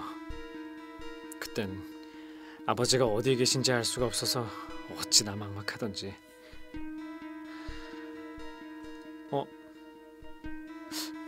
저 창고 안에 저건 뭐죠? 최 장로님, 네. 저것 좀 꺼내주실 수 있으세요? 만규는 쓱 보더니 창고 안으로 들어갔다. 이때다 싶어 상원은 창고 문을 닫아버리고 문고리를 걸어버렸다. 교도님! 강교도님! 지금 뭐 하시는 겁니까? 예? 교도님은 무슨... 이봐요, 최만규 씨. 잘 생각해봐요. 신자들을 그렇게 물건처럼 막 다뤄도 됩니까? 칼로 막 배 긋고 그래도 돼요? 아무에게나 바이러스 감염시켜도 되고요? 뭐 당신은 피도 눈물도 없습니까? 그거는 명백한 범죄입니다, 범죄! 저는요, 그렇게 못합니다! 상원은 직접 차를 운전해서 가까운 파출소로 달렸다. 그러나 파출소 정문 앞에서 차를 멈췄다. 파출소 문을 열고 나오는 무궁화 하나를 어깨에 얹고 있는 사내를 본 적이 있었기 때문이다.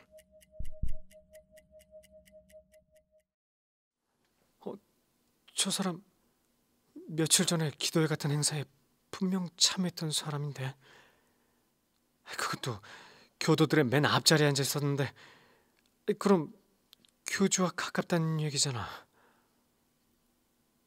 경찰이었어? 경찰도 한통속이었어. 그럼 지금 어디로 가야 되지? 파출소 신고는 안 되겠고,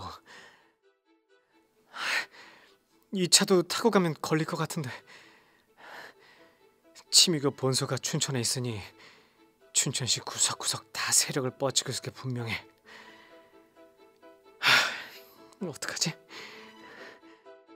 상원은 일단 근방에서 멀리 벗어나야 한다는 생각으로 방향을 틀어버렸다. 춘천 지역은 지리를 전혀 알지 못하는 데다가 밤인지라 어디가 어딘지 전혀 구분하지 못했다. 결국 상원은 어느 정도 운전해서 간 후에 어두운 곳에 타고 온 차를 두고 내렸다. 그리고 달렸다.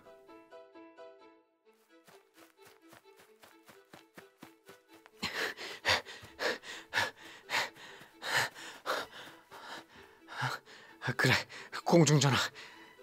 누군가에게 전화를 걸어서 도움을 요청해야 돼. 그게 가장 나은 방법이야. 상원은 공중전화를 찾아 헤매다가 한 대를 겨우 발견하고 머릿속에 가장 먼저 떠오르는 번호로 전화를 걸었다. 중고등학교 친구인 진수의 사무실 전화번호였다.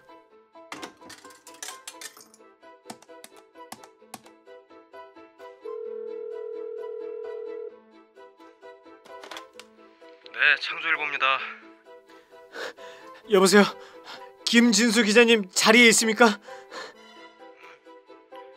실례지만 누구시죠? 진수 맞지? 진수야, 나야, 나 상원이야. 상원? 강상원? 야, 이 늦은 시간에 무슨 일로? 친구 진수의 목소리를 듣는 순간 안도감에 눈물이 나올 것 같았다. 다리 힘도 풀려 금방이라도 지쳐 쓰러질 것 같았다. 하지만 아직 탈출이 끝난 게 아니다. 방심은 절대 금물이라 생각하며 상원은 정신을 꽉 붙잡았다. 한편 만규는 자신의 실수로 상원의 탈출을 도왔다는 생각에 자책을 멈추지 못했다. 만규는 가장 가까이 지냈던 전도사 너댓명과 함께 서울 및 수도권을 전전하며 상원의 정보를 수집하려고 했다. 하지만 찾아낸 정보는 아무것도 없었다.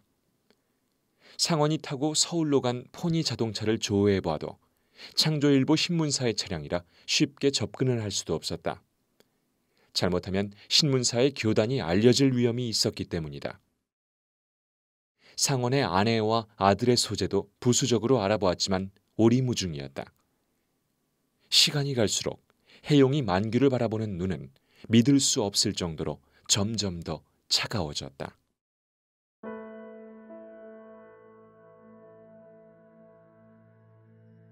그 사이 혜용은 장기농 유발균 VPF를 한층 더 강력하게 만들었고 세상을 뒤흔들 계획에 본격적으로 착수하기에 이르렀다. 이미 세상에는 완치제가 없는 병들이 만연해 있으니 잘만 이용하면 계획대로 할 수 있을 겁니다. 어쩌면 기대 이상의 효과를 거둘지도 모르는 일이지요. VPF 발원지는 경상남도 소재의 작은 해안가 마을로 하세요. 거기서부터 서서히 내륙하면서 북상하는 식으로 행태를 띠게 할 생각이니까. 그리고 발원지에서 피드백이 올라오면 2주 간격으로 VPF를 퍼뜨리도록 하세요. 잠복기가 한 달여 정도이니 얼추 기간이 맞아 들어갈 겁니다. 시발점이니만큼 전국 각지에서 동시다발적으로 발생하는 것보다 따로 하는 편이 전염에 대한 공포를 고취시키는데 효과적일 것입니다. 그렇게 한동안 강력해진 VPF를 풀다가 사람들이 겁에 질리면 한층 또 강력해진 테미란을 치료제라고 내놓으면 되는 것입니다. 물론 테미란은 지금도 잘 팔리고 있지만요. 온 인간들이 원인 모를 병에 떨고 있고 마찬가지로 살아보려 약을 구하기 위해 발광하는 꼴이란.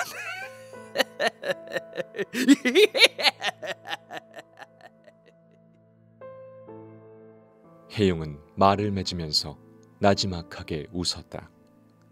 하지만 왠지 모르게 간부들도 이번만큼은 그의 웃음에 마냥 미소로 화답을 보내기가 버거웠다.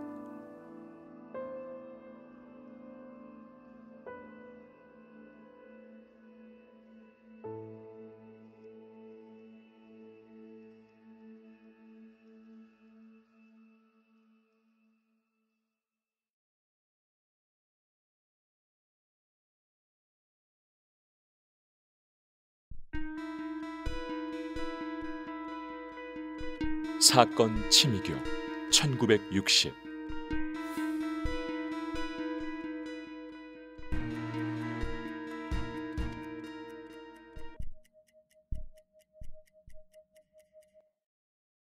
VPF에 대한 설명을 듣던 때까지만 해도 만규는 이 일의 주도권을 당연히 자기에게 맡길 것으로 생각했다. 하지만 혜용은 만규가 아닌 영주 아버지에게 주도권을 주고 일을 맡겼다. 아니, 어째서 내가 아니라 저 사람에게 맡기시다니. 간부들은 교단의 규모가 커지고 재정이 튼튼해질수록 서로를 견제하는 게 사실이었다. 하지만 지금까지 늘 으뜸 간부는 만규였고 혜용이 가장 신뢰하는 자도 만규였다. 만규는 지금까지 온갖 굳은 일을 앞장서서 처리하고 도맡아왔던 자신의 위치가 행여 예전 같지 않게 될까봐 왠지 불안했다. 만약 상원을 잡아오지 못한다면 그럼 내 위치는 앞으로 점점 줄어들고 위태로워지겠지. 따지고 보면 나야말로 대원님을 저 자리에까지 있게 한 1등 공신인데 교단이 개창되기 이전부터 대원님의 수족을 자처하며 온갖 험하고 굳은 일을 도맡아왔는데 단 한 번의 실수로 이렇게 나락으로 떨어지는 건가?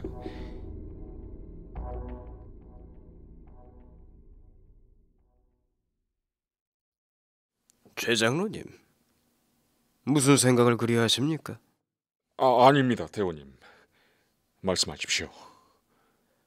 저는 그대를 형제처럼, 친구처럼 여긴다고 했습니다. 그래서 기회를 계속 주었건만 아직도 강상원을 못 찾았단 말입니까? 송구합니다. 제가 백방으로 노력하였으나 그게 아직은...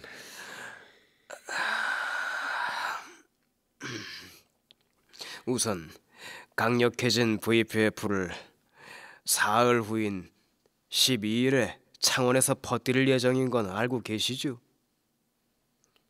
왠지 다 된 밥에 강상원이 재를 뿌릴 것 같군요. 그러지 못하게 반드시 막아주시길 바랍니다. 예, 대원님. 만약 치미교의 이 원대한 계획이 실패한다면 최 장로님도 어떻게 되실지 모릅니다. 알겠습니까? 잘하세요, 잘. 예. 이미 만규는 힘이 빠진 상태였다. 강상원을 잡아온다 해도 혹은 잡지 못한다 해도 어느 쪽이든 그가 잃어버린 위치는 회복할 수 없었다. 엄밀히 말해서 난 치미교가 좋았다기보다 선생님이 좋아서 온 거였지. 난 오로지 저분 하나만 바라보고 왔는데 저분이 나를 내치시는구나. 이런저런 생각에 잠겨있던 만규는 문득 홀어머니 생각이 났다. 자신이 대원님을 따라가겠다고 했을 때 그렇게 반대하던 어머니셨다. 옷깃을 자꾸 붙잡는 어머니를 만규는 매몰차게 뿌리쳐버렸다. 그게 마지막이었다. 그 후로 몇십 년간 연락 한 번 제대로 드리지도 못했다는 게 마음에 걸렸다. 그동안은 왜 생각도 하지 않았는지 후회가 됐다. 이제 내 운명이 어떻게 될지도 모르는데 오랜만에 어머니께 다녀오는 게 낫겠다.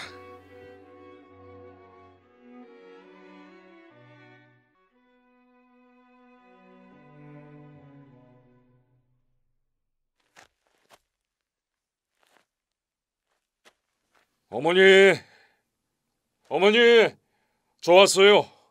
만규 왔습니다.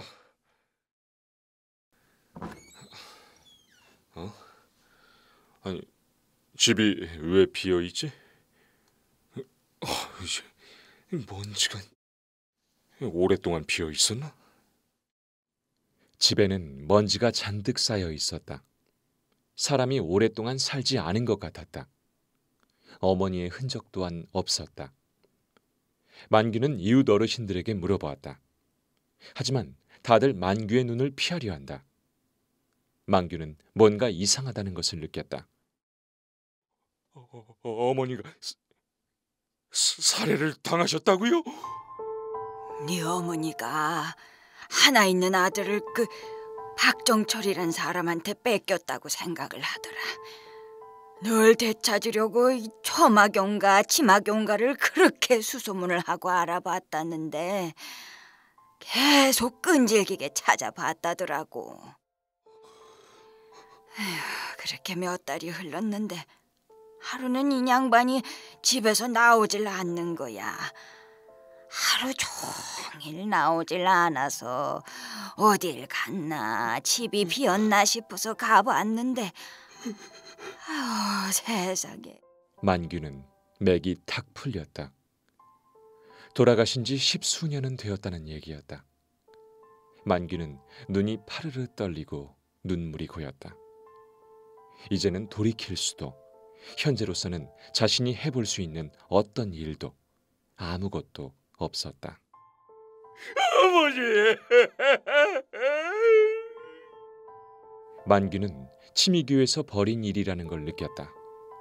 몇 달 동안 치미교를 끈질기게 계속 수소문하고 알아보았다고 했으니 누군가가 더 이상 알아보지 못하게 하려고 이런 짓을 저질렀을 것이다.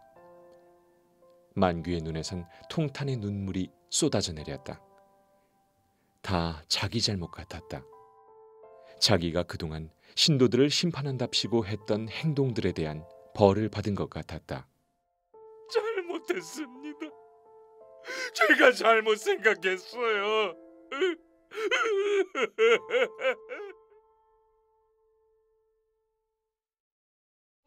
만규는 다른 판단을 했다. 강상원을 찾는 대신 창조일보로 연락해 내일인 12일 저녁쯤 창원에서 치미교가 VPF 바이러스를 퍼뜨릴 거라는 귀띔을 한 것이다. 치미교에 대해서 모르는 사람이 많았지만 진수는 금방 알아들었고 상원에게 연락을 취해 조언을 구했다. 내일 저녁 창원에 VPF를 퍼뜨린단 말이지? 누가 알려준 건지 모르겠지만 그 말을 믿어보는 게 좋겠어. 내가 정확한 날짜까지는 몰랐는데 그 음모는 확실히 있었거든. 진수야, 너라면 경찰 쪽, 언론사 쪽 뭐 다 연줄이 있지? 적당히 믿을 만한 사람들로만 연락해서 가는 게 좋을 것 같아. 혹시 우리 아버지와 유선이가 올지도 모르니까 나도 가도록 할게. 진수는 자신이 믿을 만한 사람들에게 미리 정보를 흘렸다. 형사들도 현장에 여러 출동하겠다는 약속을 했다. 이는 특종이기도 했지만 국민의 안위, 가족의 안위, 모두의 안위가 걸린 문제이기도 했다. 그리고 다음 날 12일 저녁, 적자색 코로나 진입 중. 예측 지점 15m 전. 모두 준비 바람. 적자색 코로나에는 영주 아버지와 만규가 타고 있고 쉐보레에는 형사들이 타고 있었다. 여기저기 잠복해 있는 형사들은 손짓과 눈짓 신호를 기다리고 있었다. 지금이야. 잡아. 잡아! 잡아! 잡아! 저쪽! 이쪽이다! 저쪽에 잡아! 잡아! 코로나가 멈추고 신호가 떨어지자마자 형사들은 바로 차로 달려들었다. 쉐보레는 코로나가 나아가지 못하도록 길을 막아버렸다. 육중한 블루버드도 차가 지나갈 만한 길을 비스듬히 막아버렸다. 숨어있던 치미교의 신도들이 나와 주먹질을 시작했다. 경찰도 마찬가지였다. 경찰 대 치미교의 한바탕 몸싸움이 벌어졌다. 서로를 사정없이 걷어차고 밀어내며 포획하려고 들었다. 하지만 머릿수로 따졌을 때 치미교 간부들의 수보다 형사들 수가 훨씬 많았다. 치미교 간부들은 한 명 한 명 붙잡혔다.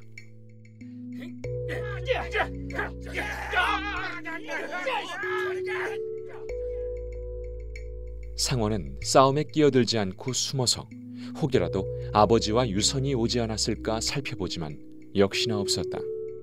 그러다 만규는 알고 있을지도 모른다는 생각에 격투를 벌이고 있는 만규에게 다가갔다. 그 사이 만규는 상대방을 기절시켜버렸다.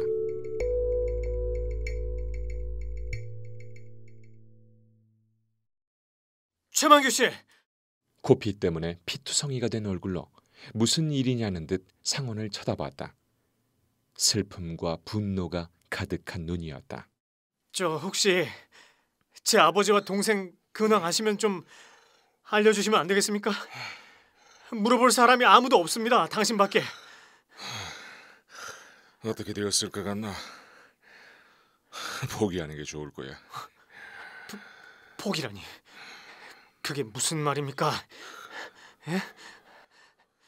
두 사람 어디 있냐니까? 어디에 있는지는 모르겠는데 확실한 건 어제까지만 해도 둘은 분명 살아있었다는 거야. 그렇지만 만약 오늘 실패하면 대원님께서 야산에 생매장을 하겠다고 하셨거든. 보다시피 실패했으니 아마 곧...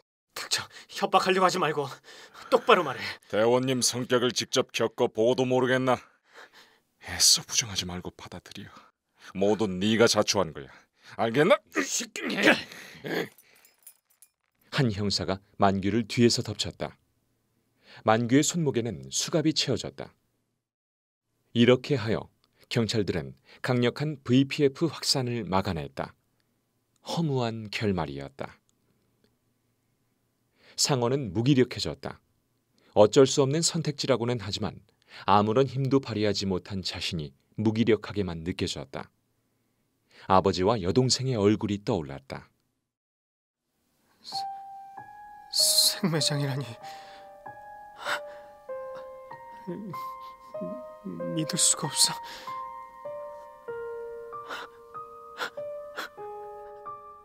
만약 정말 만약에 VPF가 확산되는 걸 내버려 뒀더라면, 방금 일어난 이 일을 모른 척했더라면 아버지와 여동생은 살 수 있었을까? 나중에라도 구출할 수 있었을까?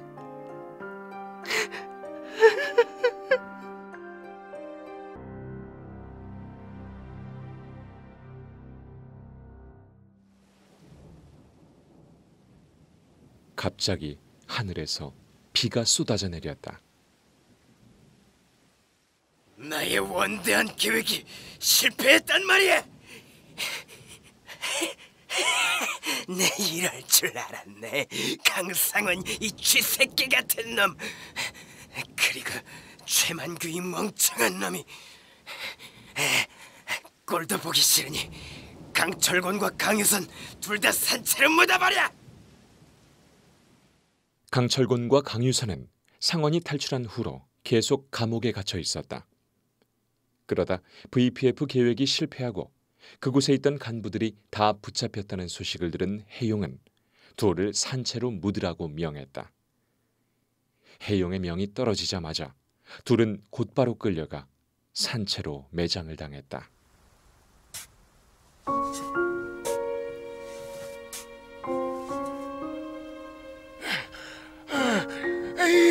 이 미친놈! 하늘나라가 코앞이었건만 큰 덕을 쌓을 피부치가 모든 걸 망쳐놓다니. 어차피 고통이란 건 잠시뿐이지요. 다만 병신 같은 오빠 때문에 지옥 불구경을 하게 생겼으니 원통하고 또 원통해요. 두 사람은 흙이 눈알을 덮기 직전까지 스산한 비를 버리는 하늘을 올려다보며 상원을 원망했다.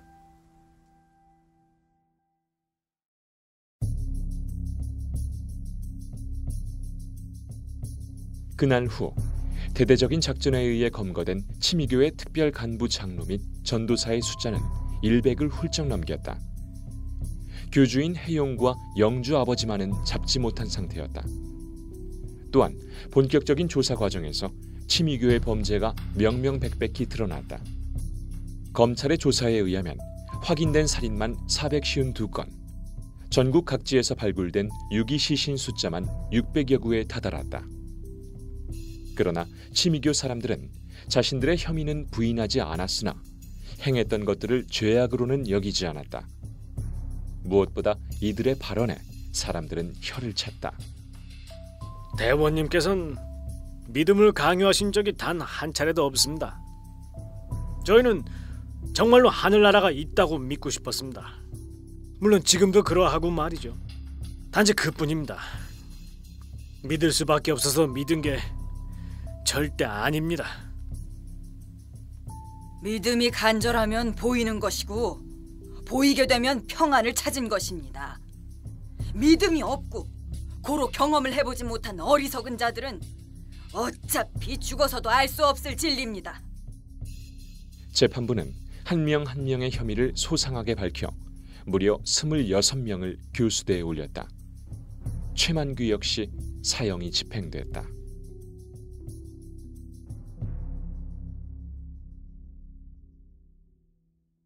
몇 달 후 해용의 사체가 지리산 연화봉에서 발견됐다. 이에 검찰, 경찰은 물론이고 심지어는 다수의 국민들까지도 허탈한 가슴을 메워야 했다. 하지만 일각에선 지리산에서 발견된 사체는 해용이 아닌 그를 쏙 빼닮은 다른 사람이란 주장이 나오기도 했다. 철곤과 유선의 시신을 찾아내는 데는 꽤나 긴 시간이 걸렸다. 대룡산에서 발굴된 시신의 숫자가 상식밖이었던 요인도 있었으나 그것보다 생매장이 되기 전까지 온갖 고문에 시달려 훼손이 심했던 이유였다. 진수야, 와줘서 고맙다. 돌아오기까지 너무 오래 걸렸네. 그치? 소탕되고 19개월 만인가? 신원 확인이 된 것만도 다행이야. 그래, 그나마. 고생 많았다. 상어는 코끝이 시큰해졌다. 당시의 절박함과 안타까움을 바로 옆에서 나눈 유일한 진수였기에 다른 위로의 말은 필요하지 않았다.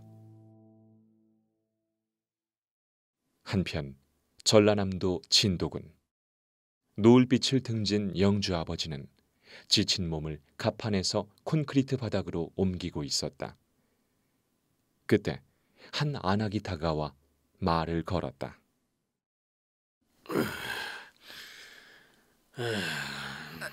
저 혹시 강원도에 계셨던 적 있죠? 아닙니다. 사람 잘못 보셨어. 대룡산에 특별 간부님 아닌가요? 맞으시죠? 자매님이신가 보군요. 둘은 마치 오래전부터 알고 지낸 이와 재회를 한 듯 자연스러운 분위기였다. 그런데 대원님은 지금 어디 계세요? 그분께서 돌아가실 리가 없잖아요. 물론이죠. 그분께서는 한결같은 분이십니다. 대원님은 때를 기다리고 계십니다. 마지막 남은 최고 권사인 저하고만 통하고 계시거든요. 역시 그렇죠. 그럼 대원님께서는 언제쯤 복귀하실까요? 조만간 제가 직접 대원님의 귀하신 뜻을 받아 이 세상에 전할 수도 있습니다.